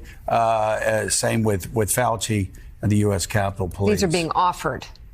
They're being offered. So they're being offered. That's correct. So they have to right accept now. Those. They have to accept them. Right. Oh, okay. Yeah. So the limousine ride just got more interesting. Yes, the it one did. We've been That's going to be when something. President Biden and the president-elect ride over from the White House to the Capitol, the president ends the statement by saying the issuance of these pardons should not be mistaken as an acknowledgement that any individual engaged in any wrongdoing, nor should acceptance be misconstrued as an admission of guilt for any offense. That was. Man, I don't want to hear that crap. I don't want to hear nothing about that. I don't want to hear that. We know what's really happening out in these streets. You're not going to finesse us. You're not going to hit us with the ooh-wop, shebang, and bamboozle. No, this doesn't mean that they did anything wrong. Nah, go through the process like everybody else. Go through the process like everybody else. Nobody said that they was going to, man, whatever, bro. All this does is put more things into question, and I think that we need to get back to the core of just letting all of the information out and showing people what's really happening behind the scenes. I can't wait. I can't wait until tomorrow. You know what else is going to happen tomorrow? I'm going to read the super chats in a second, y'all. You know what else is going to happen tomorrow? You know what starts tomorrow? Immigration. Yeah. See, this is something that Time Dog has been talking about for about 3.5 years now. Yep. This is what happens tomorrow, and this is what's happening in Chicago. They preparing for it. They gearing up for it. Immigration officers may be making their way here to Chicago in the coming days. And this follows a campaign promise from incoming President Donald Trump to begin mass deportations across the country. Anthony joins us now with the latest. Yes, there's some unease in many communities, Natalie and Brian. Up to 200 immigration officers may be making their way to Chicago by tomorrow. This is according to a report from the Wall Street Journal that came out over the weekend. These reported raids could take place here and in other major cities like New York, Miami, and Los Angeles. Here in Chicago, there are a little more than 2,400 migrants in 6 active shelters. But with those plans now being leaked, a report from the Washington Post says that incoming border czar Tom Homan may be reevaluating that plan over safety concerns. You know that they say that there's over 700,000 illegal migrants on the streets walking around today. On the street, not locked up, not in jail, not about to face a judge, not trying to figure out where they are. There's over 700,000. Listen to the context.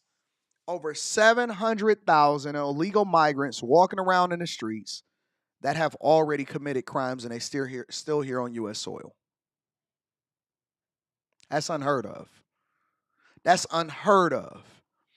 I used to think, and the way that I was raised when I was coming up in the 90s, was if you are here illegally and you get caught doing something you wasn't supposed to do, that you immediately get deported. You immediately get deported. You telling me that we have close to 1 million people walking around on the streets that have committed crimes and was released and they're back on the streets and they're being protected by mayors in Chicago and legislators and people all across the United States of America in these liberal cities? They're being protected by your leaders, and you guys pay them. You pay with your tax dollars these leaders, and they're protecting them. They're getting prepared. They're letting them know their rights. They're giving them cards to let them know where to call a lawyer and all of that. They don't do that much for you, and you an American citizen. You know what they do if you get arrested? Give you that lawyer with them slip-on shoes, whether you guilty or not. It's guilty until proven innocent, because that's how we know that things operate now. It ain't even innocent until proven guilty. It's guilty until proven innocent, especially in a court of public opinion. They give you that jailhouse lawyer with them slip-on shoes on, with no backs. He got dress shoes on with no backs, and he gonna tell you to plead guilty. You go to jail. You don't get out of jail for free. You go to jail, no pass go, don't collect $200. Figure it out. Bro, they got more rights than you in your own country that you were born in, that you pay taxes in. That's crazy. That is insane. And these legislators are fighting for them. We're not even talking about people that's over here doing stuff the right way. We talking about people that know they out here committing crimes and doing stuff that they're not supposed to do. Dog, you can't even get a job. the immigration officers that are deployed. Immigrant and refugee rights groups and elected officials here in Chicago, they want immigrant communities to know their rights ahead of any potential raids. Joni Lum is at the Belmont Blue Line station where many of those officials are gathering this morning. Joni, what are they going to be talking about? Good morning. Well, it's a brutal day to be outside, but 150 volunteers plan to be outside to reach people in the community who are concerned about this. They're handing out this card that tells you what to do if you are stopped by ICE agents. Now, they don't know if it's going to ask where are we at? United States of Venezuela? United States of Mexico? Yo, they mobilizing in the streets. Dog, if your kid walk down the wrong street, they may get kidnapped. They got volunteers mobilizing on the street to make sure that these people are protected. And they're not even here legally. Their very existence on this soil is illegal. And they're giving them the ability to defend themselves inside like they got rights. Be tomorrow, the next day, or for the next 4 years. But local officials at every level came out today to let people know that they will be protected in Illinois. Here now are some of those people talking about what the fears are and what people should remember. At every single level of government here in Chicago, a welcoming city, we will do everything in our power to make sure that people know what their rights are and people also know where to seek resources. This is Martin Luther King's birthday, a celebration of Martin Luther King's birthday, and he was a champion of inclusion in our country. And I think it's important for all of us, regardless of our documentation status, to stand up for our immigrant communities. And this is an opportunity for us to get information out to people about what their rights are. You see the alderman in the back? Y'all know that's a Chicago alderman in the back too, right? The one on her left hand, on her right, our left-hand side. They fight not for you. You guys pay taxes. You kill yourself every single day going into these communities. And I'm not saying that if you are an immigrant in this community that you shouldn't be here. I very much am in support of legal migrants in this country that add value, that can then run up a bag and take care of business and start your businesses and become millionaires and pour into the tax system and be contributing members of society. Let's be very clear. This isn't an anti-immigrant rant. This is an anti-illegal immigrant rant that is being supported by our tax dollars and is here not doing what they're supposed to do, but out here cracking heads, taking names, and starting gangs. This is not an anti-immigrant rant. This is an anti-illegal immigrant rant.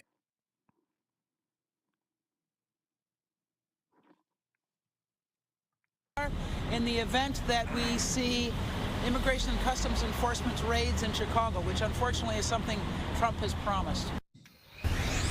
Let me show you Tom Homan. Tom Homan recently appeared to talk about what the process will be and what's going to happen the day after, the 21st. So today is the 20th.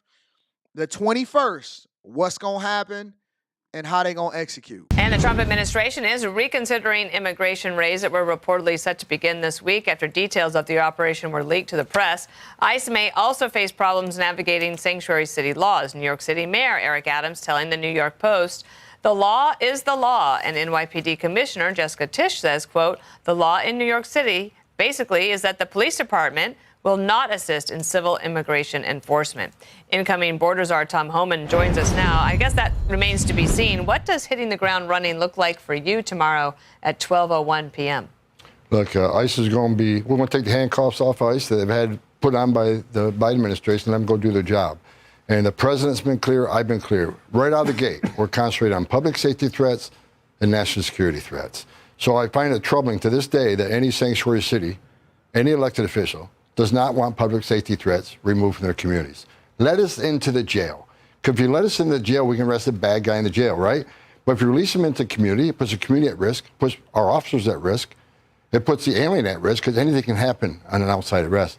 So let us into jails. It's safer for everybody. Tom, let's go through a couple of things here. Washington Post has you, as of yesterday, talking about reconsidering a raid in Chicago this coming week. Is that true? Or? We're not reconsidering any operation. There was a leak in Chicago, so we're looking at that leak and find out how does it affect offshore safety concerns. Chicago's not off the table, but we're reconsidering when and how we do it, because there was a would leak. it benefit you, based on your objective there, not to talk publicly so much about your plans? Specific plans. What was leaked in Chicago was more specific what was happening, and that raises officer safety concerns. They already have a dangerous job. Like I say, they're going to arrest public safety threats and national security threats. Dangerous. But when those bad guys has a heads up that we're hitting you at this time, this day, it raises officer safety concerns, specific operational plans. So we're looking at it. What was leaked? What's that actually in there? And how is it going to affect us moving forward? We have a Fox News poll that shows Trump what people think Trump's top priority should be. Immigration at 13%, economy, jobs at 13%. Proximity can often be power. You'll be in the West Wing. This is going to be job number one. One of the most difficult things about your job is not just the implementation and execution of your policies, but the communication of them. Right. How are you planning to keep the American people up to date, especially when you know that there are going to probably be some tough moments that will be captured on cameras and that some in the media will exploit those? How do you deal with that? Well, first of all, we got to get Kristi Noem in quickly. She's brilliant. I've talked to her many times. She gets it. She understands it. I'll be working very closely with her, shoulder to shoulder, on messaging to the American people exactly what we're doing and how we're doing it. That we're doing it in a most humane possible way, right? Law enforcement, arresting people is sad. It's unfortunate. So there's always a negative connotation to that. But we're going to keep talking to the American people daily, weekly basis, exactly what we're doing, how we're doing it, and who we're arresting, to show the American people we're doing this most humane possible. This is very important. Who you are arresting. Exactly. And you are saying there are 700,000 illegal migrants in America today with a criminal record. Walking the streets of the country. Walking the streets or in jails or both? Walking the streets. That's insane. That's insane. Every single American should be outraged. Nobody should be protecting people that are breaking the law and still walking the streets inside of the United States of America, and they was never supposed to be here in the first place. You can't break the law, then break the law while you're here. No other country allows for that to happen. No place in the world allows for that to happen. Man, listen, bro. You can't even have a bullet in your backpack over in Turks and Caicos. They giving out 10 years. 10 years, and then when you get out of jail, they're going to deport your big head. You can't go over to Dubai. You can't go to Singapore and spit in the streets. You better keep your spit in your face. Don't raise your voice in Dubai or the UAE. You can't even go into the men's area over in those places, and y'all can't wait to get over there. But y'all protecting people that's here illegally? Y'all protecting people that's walking around on the streets illegally? How do you find them? Well, that's law enforcement. Okay, I got it. Law enforcement sensitive. We have our ways. But look, ICE is very good at this. And I want to make one thing clear. It's not sweeping neighborhoods, right? Not looking for people different than us. Every person that ICE goes to arrest, they have a target enforcement worksheet. They've done a lot of investigation, know pretty much what the guy, they know who the guy is. They pretty much know where to find him. And they know a lot of information about who's in the house or does he have children. Look at that. They got Crocs on and everything. You know, did they have a spouse? Where does he go to work? So this is a targeted enforcement operation, not what you're reading from the left side media, that no military tank can be running down villages or streets looking for people different. It's just a targeted enforcement operation. They're very good at it, and that's what we got to keep messaging to American people. This is a well-planned operation. Starting tomorrow, this will be how many administrations you served? 7. 7. Started with Ronald Reagan. What a public you know what? Every president I ever worked for took steps to secure the border. Even Clinton and Obama took steps. Joe Biden's the first president in the history of this nation who came into office and unsecured the border. How can you guys not say that Biden is the worst president of our lifetime? This guy was serving Reagan. He's worked under 7 presidents, I believe including Obama. Obama stood on business. Listen, I'm objective. I have to give Obama some credit on some things, even though I don't agree on the majority of the things that he did while he was in office. Obama deserves credit for being strong on borders. Obama was not playing. If you were here illegally, if you was committing crimes over here illegally, you was getting up out of here. Trump continued the things that Obama was doing, and he did it better. He served under 7 administrations, and Biden is the only one that said we gonna undo everything that our predecessors was doing great before us, and we gonna throw this whole world into chaos. How can y'all not say that Biden is the worst president of all time? You know, I might just do a whole show tomorrow. Biden, worst president of all time. That may be the name of it. The name of the show tomorrow may be Biden is the worst president. Farewell, Biden. Get your butt up out of here. We don't want to hear from you ever again. Is the worst president of all time. All time. All time. Let me read some of these super chats and we're going to go ahead and get started. Get it popping. All right. We're going to continue on with the show. Shout out. Thank you, everybody that contributes into the platform. I appreciate y'all. Can't wait to get back in the studio in a couple days. God has not pardoned him. Ain't no running from that. Well, that ain't even up to us. All I can deal with is what I deal with here on this earth. You know what I'm saying? In the United States of America. Lab and Legacy by I Am Sight says, a preemptive pardon essentially equates to a license to unalive people. If there's no consequences to your future actions, why obey any laws? Minnesota County Unsolved Crime Channel says Biden is worse than George Bush Jr. I agree. Elizabeth Williams says, of course, it's an acknowledgement of wrongdoing. Ari X Jordan says, how are these pardons based on a potential charge not looked at as treason? The Happy Girl says, shouldn't these illegals have enough of our money to go back to their countries and live great? A lot of times they come over here and they work and they send money back to their countries, to be honest with you. They agreed to Tory Lanez being deported when he supposedly committed a crime against Meg the Stallywag, but doesn't make sense how they don't get it now that all these immigrants are in question. J-Dub says Biden pardoned his family. I've never seen anyone single-handedly burn everything down on the way out. They protect immigrants better than their own people. Beast LLC says, big up AD. I know you get triggered when you hear the words inclusion, diversity, and reparation. No, I don't, because I know all of that's going away, and we know y'all ain't getting no reparations. El Castigator says, would pardoning all illegal immigrants stop the mass deportation? Things that make you go, Todd Traveler says, please go live with the inauguration. Jerry Early says, please, Anton, do a show on Biden. Shout out to y'all. I appreciate y'all. Make sure y'all tap into the Patreon. Link is in the description as well as pinned to the top of the chat. Let's move over into the next thing. I want to talk about something really quickly. CNN. A lot of people don't know about this because they tried to sweep it under the rug. But CNN recently lost a defamation suit. And in that defamation suit, it's not about them losing the defamation suit. We don't care as much about that. But in the defamation suit, what came out was the value of CNN, and we all know that MSNBC has mass firings and layoffs. The value of CNN has plummeted significantly. Check it out. An update to a court case we told you about last week. CNN has now been found liable of defamation and ordered to pay $5 million in damages. But the jury has also ordered the network to award punitive damages to the man who sued the network over a story he said was a hit piece against him. The jury agreed.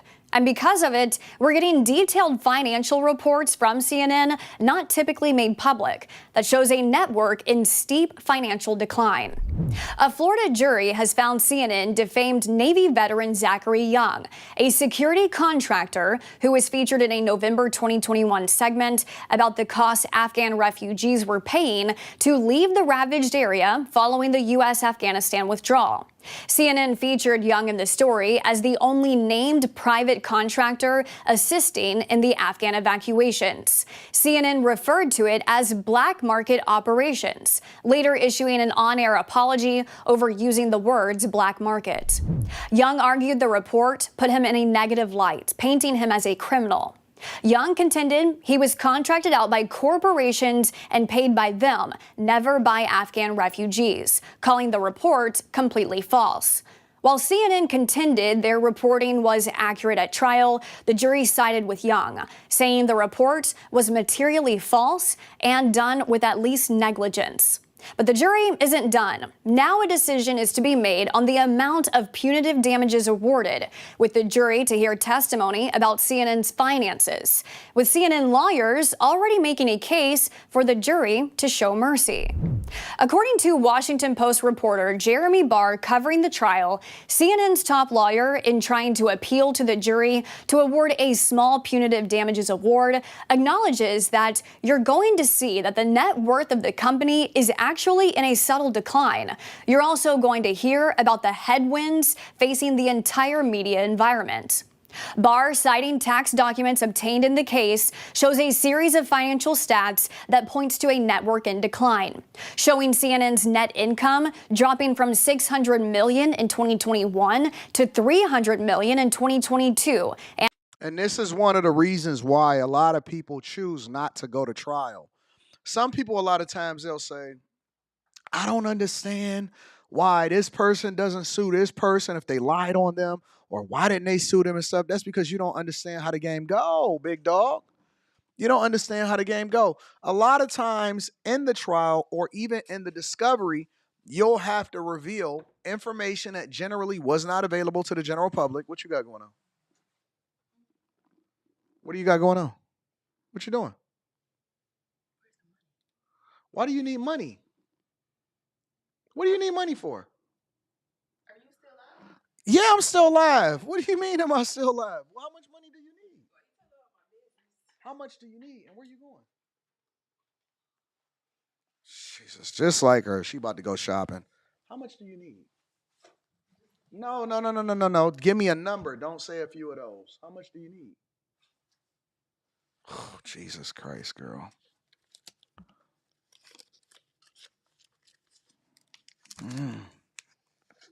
It's my dollars. Go. Leave me alone. Whatever. Bye.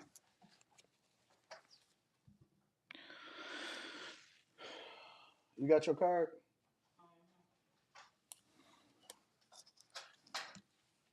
Bye. This chick says she about to go shopping.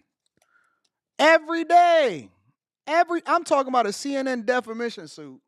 And she talking about to go shop. I'm about to go shopping. I said, how much you need? Anyways, if you got y'all, let me tell you something. One thing about having a chick in the house is that they gonna go shopping. Anyways, but one of the things that shows off in these cases a lot of times is they go through a discovery or they have to disclose information that showcases things that they don't want to show. And this is what we're discovering. We don't care about the lawsuit. We don't care about none of that type of stuff. So, like, I'll give you an example. For example, right? Courtesy of NPR, right? They actually settled the lawsuit because they didn't want additional monies being awarded for punitive damages and all of this other type of stuff, right? So they settled the lawsuit for $5 million. They reached a legal settlement with a security contractor Friday after the Florida jury found the network had defamed him by suggesting he was charging exorbitant prices to evacuate people from Afghanistan after the U.S. withdrawal. So they made this statement. It wasn't true. They didn't say allegedly. They didn't say who their sources were. They had to go to court, so it cost them whatever the court fees were as far as their lawyers. And they say details of the settlement have not been disclosed, but jurors found that the network should pay $5 million to the U.S. Navy veteran Zachary Young for lost finances and suffering, and said he was eligible for more in punitive damages. The finer figure could have been far higher. So they didn't want that punitive damages to absolutely destroy them, because it could have basically took the whole company under, depending on how much debt that they have and what their operating expenses were. So instead, they decided to just settle and pay the $5 million. because they don't want a jury awarding punitive damages, and then they got to be liable for that, right? So they go into it and they do their thing. But here's the bigger issue, right? According to the New York Post, and obviously all of the details, but they summarize it pretty good. They said a rating star of CNN's revenue dropped roughly $400 million in 3 years, according to those court records. It says that CNN's revenue tanked roughly $400 million in 3 years during the case, which was concluded Friday, awarding Navy veteran Zachary Young $5 million in damages.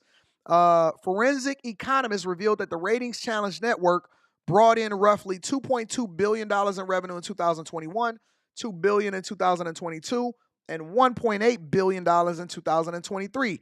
The decline represents a $400 million or 18% drop over 3 years, provided a rare look into the company's financials.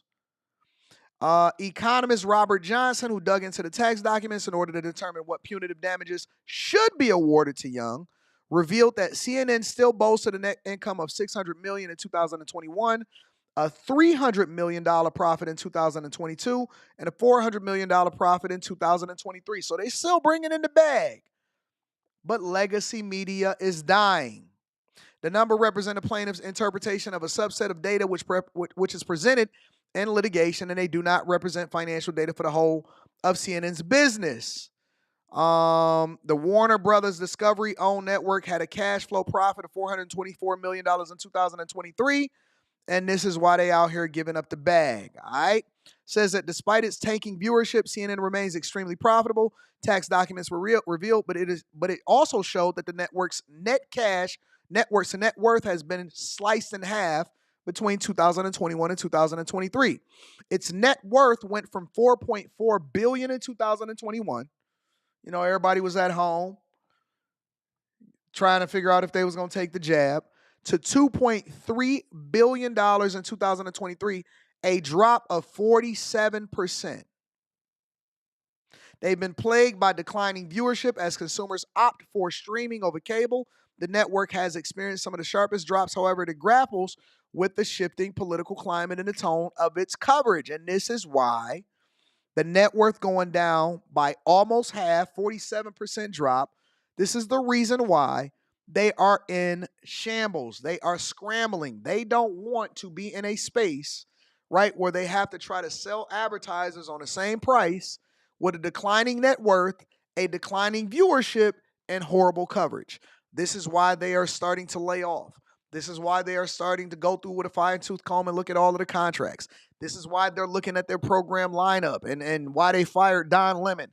This is the reason why they are suffering, allegedly fired him because of, you know, his inability to continue to produce great content. But this is the reason why CNN is in shambles. And this is why they don't want to show you what is going on and why they choose not to go to trial and why they choose to settle. Even regular entertainers choose to settle and not go to trial, because they don't want the possibility of being awarded these punitive damages or for certain information to be able to come out. And so now that we are able to see these numbers, we can see that they are in decline, they are suffering, and even though they still have a healthy profit, they got about a 7 to 10 year window before they figure it all out. They got about a 7 to 10 year window before they can figure out where the money is going, what is happening, and how they're going to stem the flow of people leaving the network and no longer watching them, that they can't sell advertisers on the amount of people that are streaming or watching their platforms on a regular basis because legacy media is going away. All right? Make sure y'all hit a like for the algorithm, subscribe to the channel, and turn on your notifications. Let me read some of these super chats, and then we're going to move over into the next part of the show. Better pull that wallet out, AD. Bruh. You know what I'm saying? AD got jacked on the live stream. Robbed with no gun. You know what I'm saying? Approved. They just booed Obama in D.C. That's Max says, are you going to talk about Nelly, Snoop Dogg, and the backlash for performing for Trump? Sure. We'll talk about it on the next segment. Bro, you tripping. Show the inauguration. You know what I'm going to show you? These nuts. Anyways, let's move over to the show. We got a show to do. We operate in a format and we move that format accordingly. We don't deviate from it. We are consistent We are consistent over here on the Millionaire Morning Show. But let's talk about these rappers, right? Because there's nothing or there's never going to be a shortage of people that are pissed off. Because there are a group of people like rappers that decide that either A, they actually a supporter, or they're indifferent about conservative politics. They may even be conservative, but they don't want to say it out loud. They probably voted a certain way. And they're choosing to go and get the bag.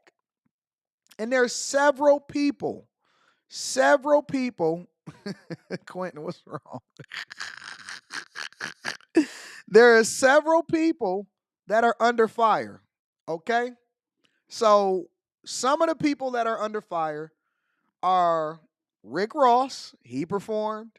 Snoop Dogg performed at these conservative events. Nelly performed. And Soulja Boy. All right? So I want to play for you what his reaction was because Soulja Boy decided that he wanted to respond to the black community about getting backlash at black people and rappers that were performing for conservatives over this inauguration weekend. Make sure you hit the like for the algorithm, subscribe to the channel, and turn on your notifications. Let's get into it, y'all. Well, let me fast forward it because he was saying some egregious things. Give me a second.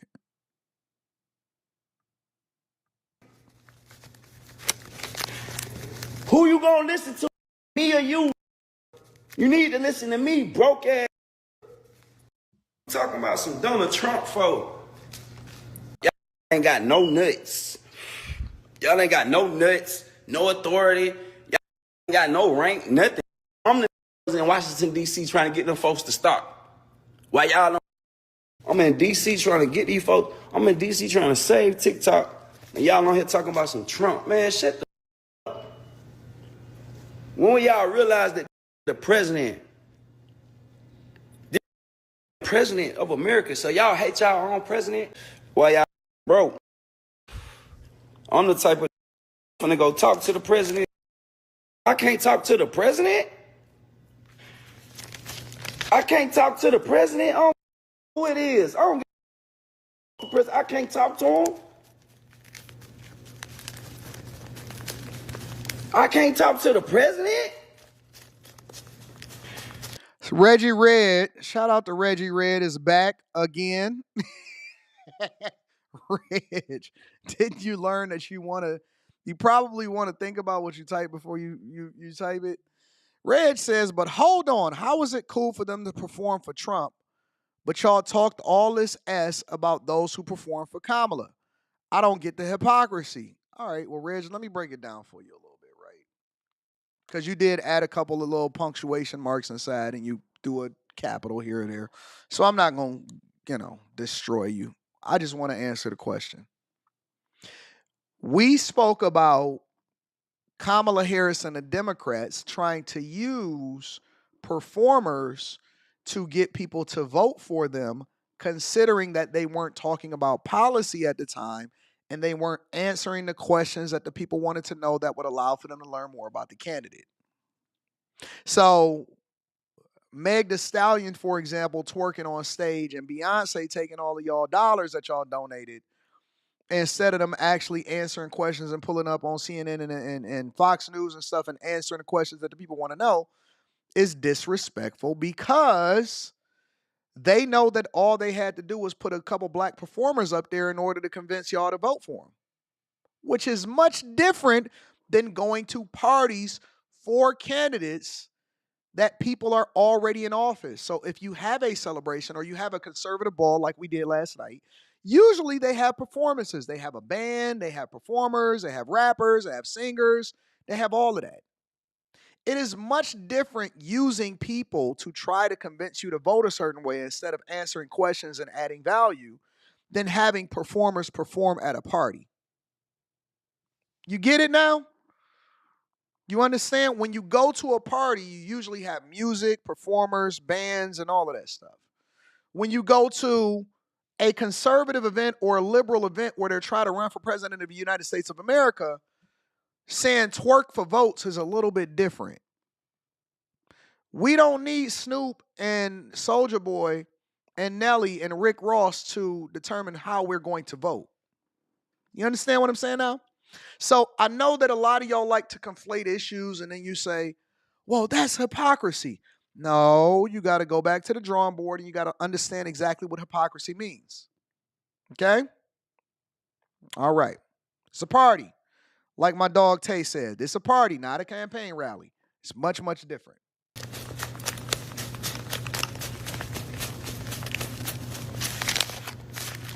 Suck my dear God. I pray that if anybody hate on me, they instantly.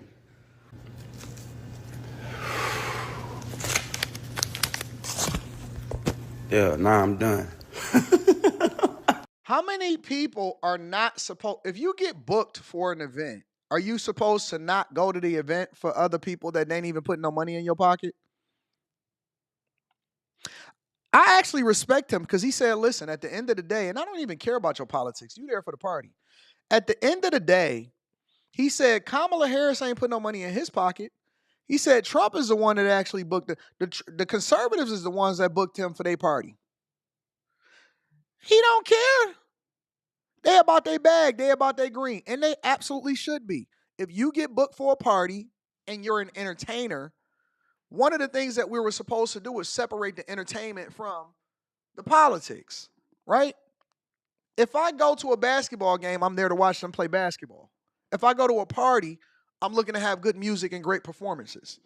When did we start saying that people can't, based off of how you feel you voted and who you thought should be president of the United States of America? So you wanted to be a drab party because you upset and you wasn't going to pay to be there anyway. Got it. Oh, God, I had to get that off my chest. Boy, y'all got me boy. Damn about some Trump. Man, all right. Y'all gonna make me get Trump on the live. Trump, tell these pussy ass folks to leave me alone. Suck my. Woo. God, y'all got me. Think y'all finna bully me about some Trump? Boy, y'all know who I'm is? Boy, I'll cause mayhem around this bitch. I go live every day. These rappers, they got to start fixing that. Y'all getting all of this money, but you can't change the batteries inside of your smoke detector? Well, man, all right. I'll go on a Breakfast Club and call mayhem. Nigga, y'all don't want me to get done. Y'all don't want me in politics. Y'all better leave me alone about the Trump shit. I'm telling you, I'm going to crash out.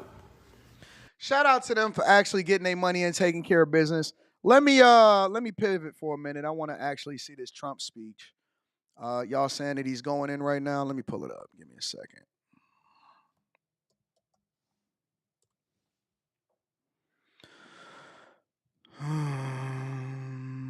Give me a second. I'll pull it up. Let's see what's happening in these streets. Give me a second. I'll pull it up.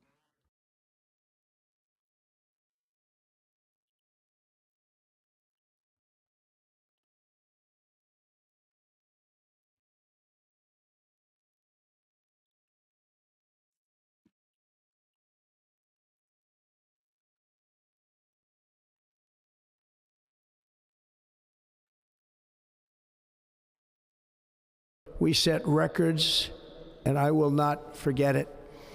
I've heard your voices in the campaign, and I look forward to working with you in the years to come. Today is Martin Luther King Day, and his honor, this will be a great honor, but in his honor, we will strive together to make his dream a reality. We will make his dream come true.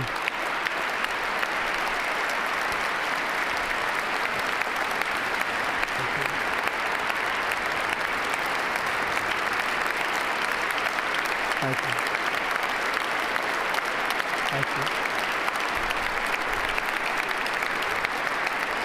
you. National unity is now returning to America, and confidence and pride is soaring like never before. In everything we do, my administration will be inspired by a strong pursuit of excellence and unrelenting success. We will not forget our country. We will not forget our Constitution. And we will not forget our God. Talk about it, Trump. Talk about it. We're not going to forget God. He didn't have to be on the campaign rally to do it. He's already president. You don't even have to say that. Today I will sign a series of historic executive orders. With these actions, we will begin the complete restoration of America and the revolution of common sense. It's all about common sense. First, I will declare a national emergency at our southern border.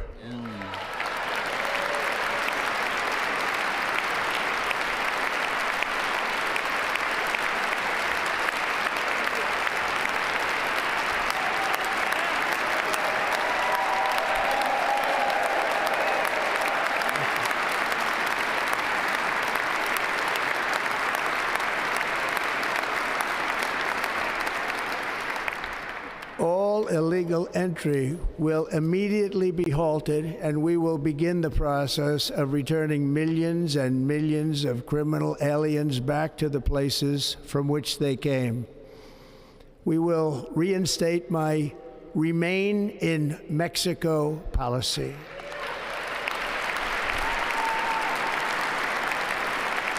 I will end the practice of catch and release. And I will send troops to the southern border to repel the disastrous invasion of our country. That's what the people wanted. That's what they voted for. Under the orders I signed today, we will also be designating the cartels as foreign terrorist organizations.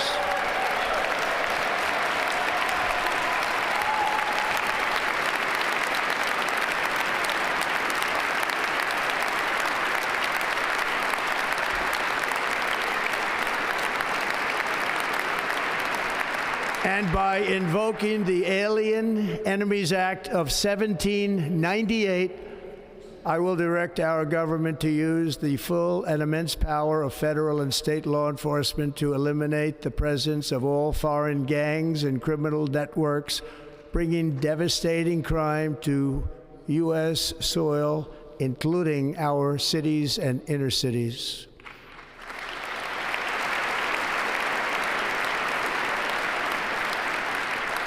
As Commander-in-Chief, I have no higher responsibility than to defend our country from threats and invasions, and that is exactly what I am going to do. We will do it at a level that nobody's ever seen before. Next, I will direct all members of my cabinet to marshal the vast powers at their disposal to defeat what was record inflation and rapidly bring down costs and prices.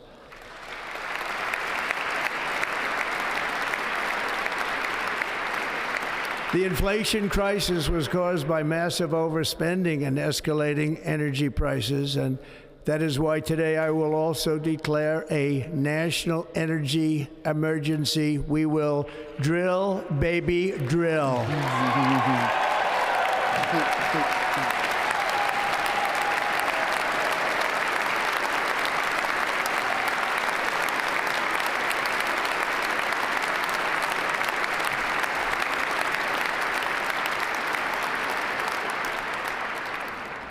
America will be a manufacturing nation once again, and we have something that no other manufacturing nation will ever have, the largest amount of oil and gas of any country on earth, and we are going to use it. Let me use it. We will bring prices down, fill our strategic reserves up again, right to the top, and export American energy all over the world. We will be a rich nation again, and it is that liquid gold under our feet that will help to do it. With my actions today, we will end the Green New Deal, and we will revoke the electric vehicle mandate. saving our auto industry, and keeping my sacred pledge to our great American auto workers. Finally, somebody that actually executes on the things that he said that he was going to do on the campaign. It's the only person that you can trust to do it, that do what they said they're going to do. In other words, you'll be able to buy the car of your choice. We will build automobiles in America again at a rate that nobody could have dreamt possible just a few years ago. And thank you to the auto workers of our nation for your inspiring vote of confidence. We did tremendously with their vote. I will immediately begin the overhaul of our trade system to protect American workers and families. Instead of taxing our citizens to enrich other countries, we will tariff and tax foreign countries to enrich our citizens.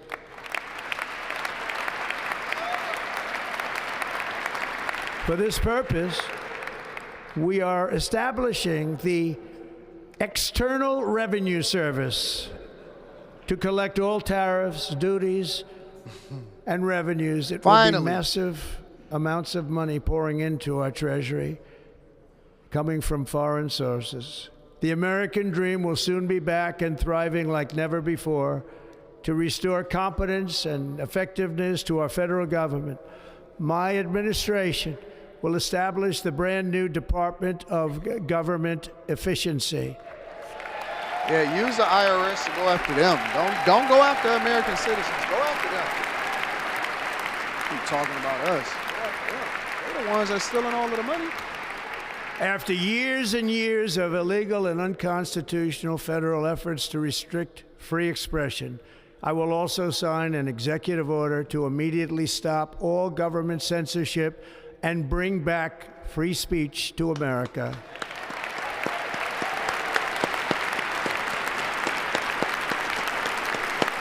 Almost censorship. Get in line.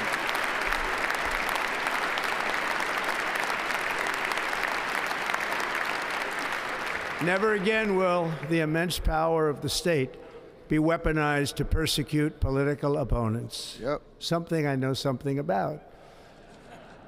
We will not allow that to happen. It will not happen again. Under my leadership, we will restore fair, equal, and impartial justice under the constitutional rule of law.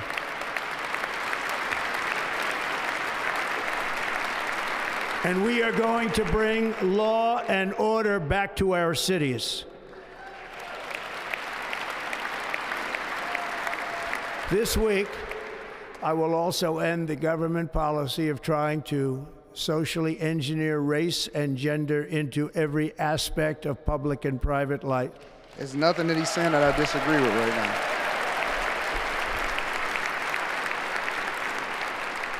now. We will forge a society that is colorblind and merit-based. So you get what you put in, not today, because of what you look like. It will henceforth be the official policy of the United States government that there are only two genders, male and female. And you know what's so messed up is that this is common sense stuff. This is not stuff that we should even have a problem with.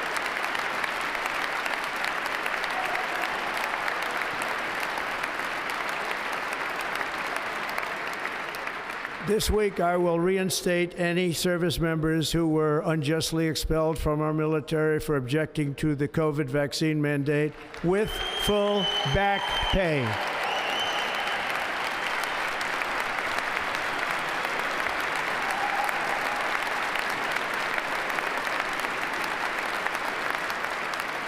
And I will sign an order to stop our warriors from being subjected to radical political theories and social experiments while on duty. It's going to end immediately.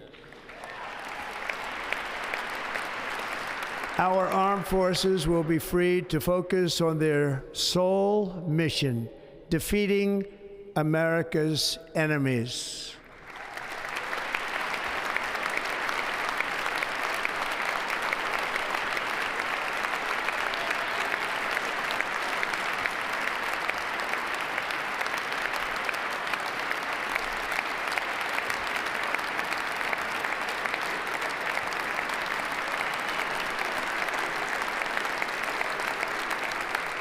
Like in 2017, we will again build the strongest military the world has ever seen.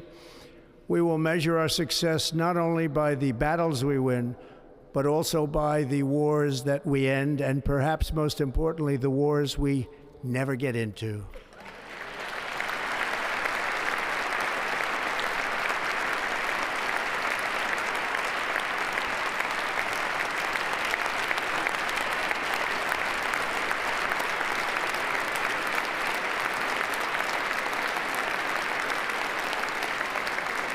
My proudest legacy will be that of a peacemaker and unifier. That's what I want to be, a peacemaker and a unifier. I'm pleased to say that as of yesterday, one day before I assumed office, the hostages in the Middle East are coming back home to their families.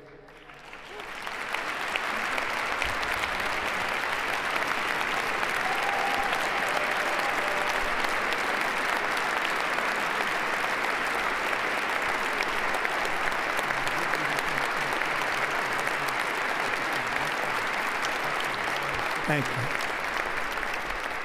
America will reclaim its rightful place as the greatest, most powerful, most respected nation on earth, inspiring the awe and admiration of the entire world. A short time from now, we are going to be changing the name of the Gulf of Mexico to the Gulf of America, and we will restore the name of a great president, William McKinley, to Mount McKinley, where it should be and where it belongs.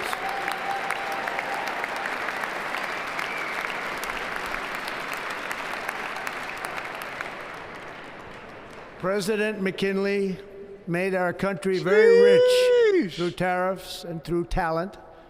He was a natural businessman and gave Teddy Roosevelt the money for many of the great things he did, including the Panama Canal, which has foolishly been given to the country of Panama after the United States. The United States, I mean, think of this, spent more money than ever spent on a project before and lost 38,000 lives in the building of the Panama Canal. We have been treated very badly from this foolish gift that should have never been made, and Panama's promise to us has been broken. The purpose of our deal and the spirit of our treaty has been totally violated. American ships are being severely overcharged and not treated fairly in any way, shape, or form, and that includes the United States Navy. And above all, China is operating the Panama Canal, and we didn't give it to China, we gave it to Panama, and we're taking it back.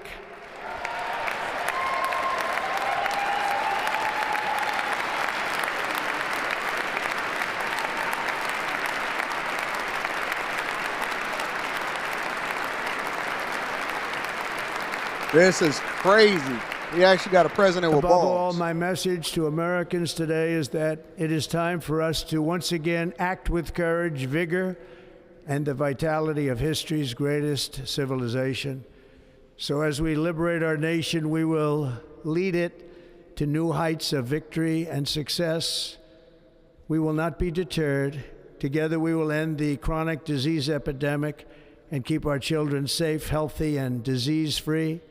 The United States will once again consider itself a growing nation, one that increases our wealth, expands our territory, builds our cities, raises our expectations, and carries our flag into new and beautiful horizons. And we will pursue our manifest destiny into the stars, launching American astronauts to plant the stars and stripes on the planet Mars.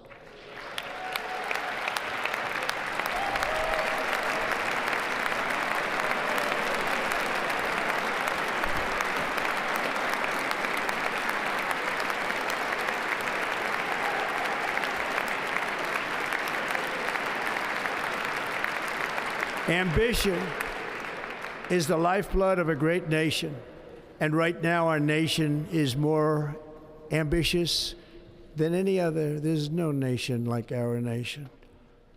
Americans are explorers, builders, innovators, entrepreneurs, and pioneers. The spirit of the frontier is written into our hearts. The call of the next great adventure resounds from within our souls.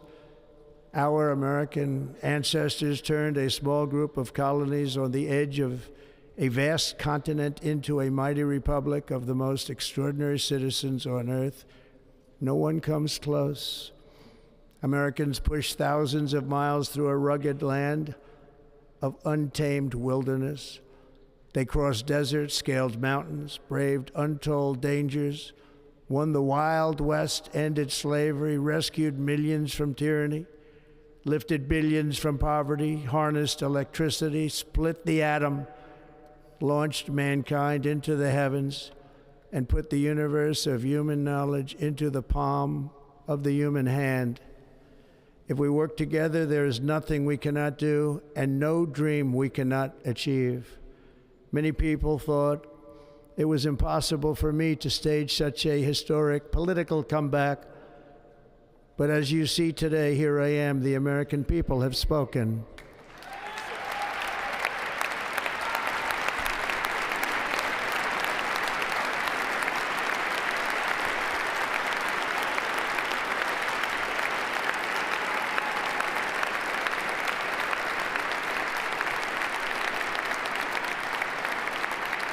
I stand before you now as proof that you should never believe that something is impossible to do.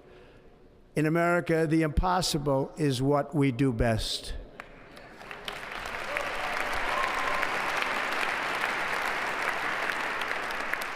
From New York to Los Angeles, from Philadelphia to Phoenix, from Chicago to Miami, from Houston to right here in Washington, D.C., our country was forged and built by the generations of patriots who gave everything they had for our rights and for our freedom.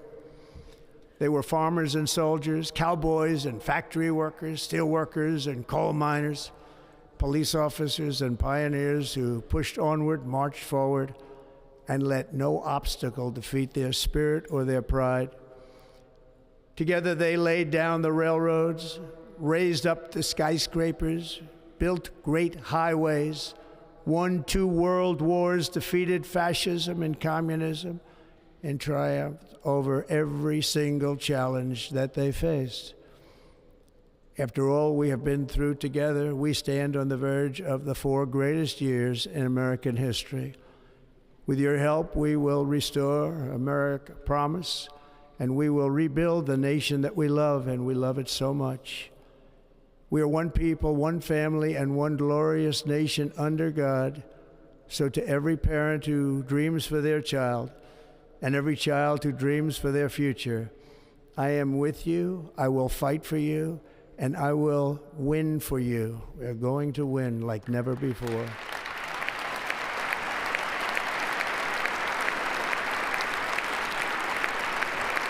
Thank you. Thank you.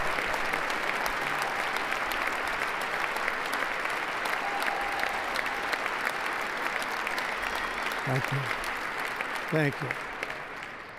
In recent years, our nation has suffered greatly, but we are going to bring it back and make it great again, greater than ever before. We will be a nation like no other, full of compassion, courage, and exceptionalism. Our power will stop all wars and bring a new spirit of unity to a world that has been angry, violent, and totally unpredictable. America will be respected again and admired again, including by people of religion, faith, and goodwill.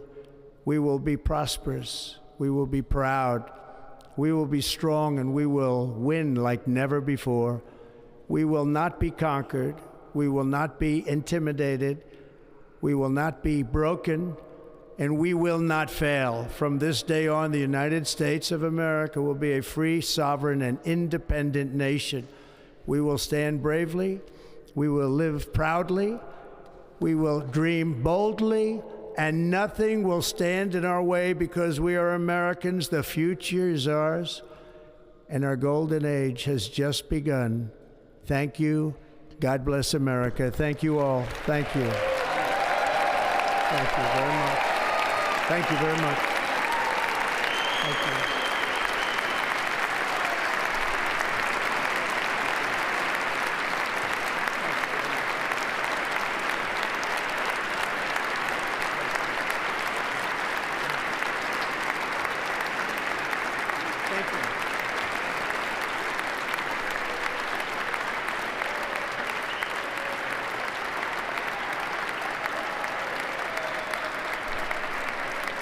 Ladies and gentlemen, performing America the Beautiful, please welcome the Armed Forces Chorus and Carrie Underwood.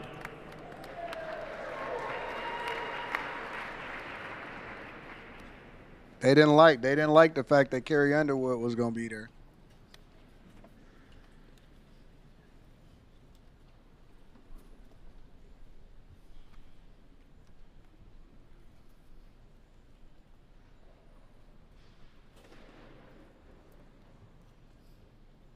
Can't believe Michelle Obama stood out. I see Vivek in the back. Covering up Kamala Harris. Perfect.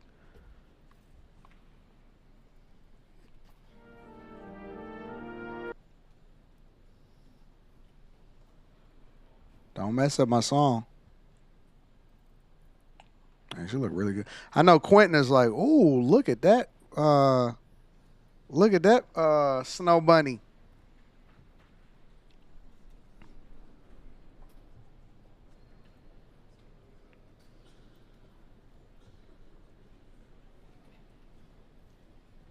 Who the DJ? The DJ needs to be addressed and fired immediately. Who is the DJ? This is egregious. This is disrespectful for the DJ not to have things together.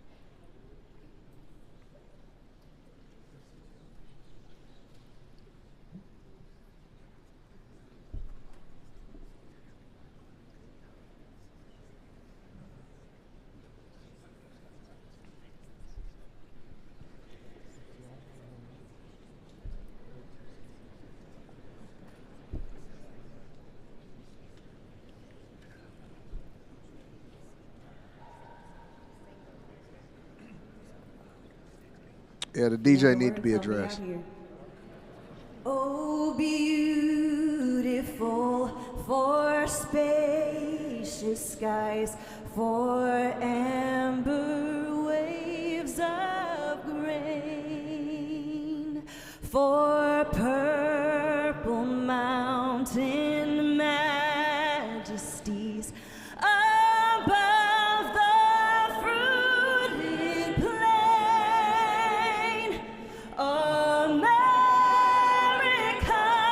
Look at Hillary Clinton. Jesus. Looking like a little boy. His grace on thee and crown thy good with brotherhood from sea to shining sea.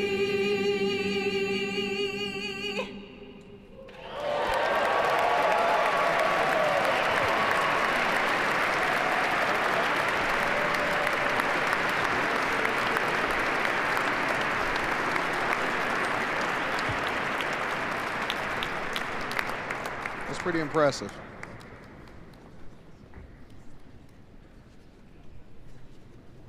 All right, let's wrap that up. Introduce the benediction clergy. Now, we don't need to see no benediction clergy right today. All right, so that's that. Listen, y'all, I love y'all. I appreciate y'all. Thank y'all for tuning in for the Millionaire Morning Show. Let me read some of these super chats, and then I'm going to get y'all going for the day. We got the Q show tonight. We're going to address some of this on the Q show tonight, so make sure y'all tuned in on the Anton Daniels channel. If you're not already, make sure you hit a like for the algorithm. Subscribe. We go live every single Monday through Friday. It don't matter if it's an inauguration. I don't care what's happening. As long as the internet is operating, we will be here with you guys, bringing you this show. Some people in the chat said, Anton, why you not at the inauguration? Because I wanted to do my live stream. Fatir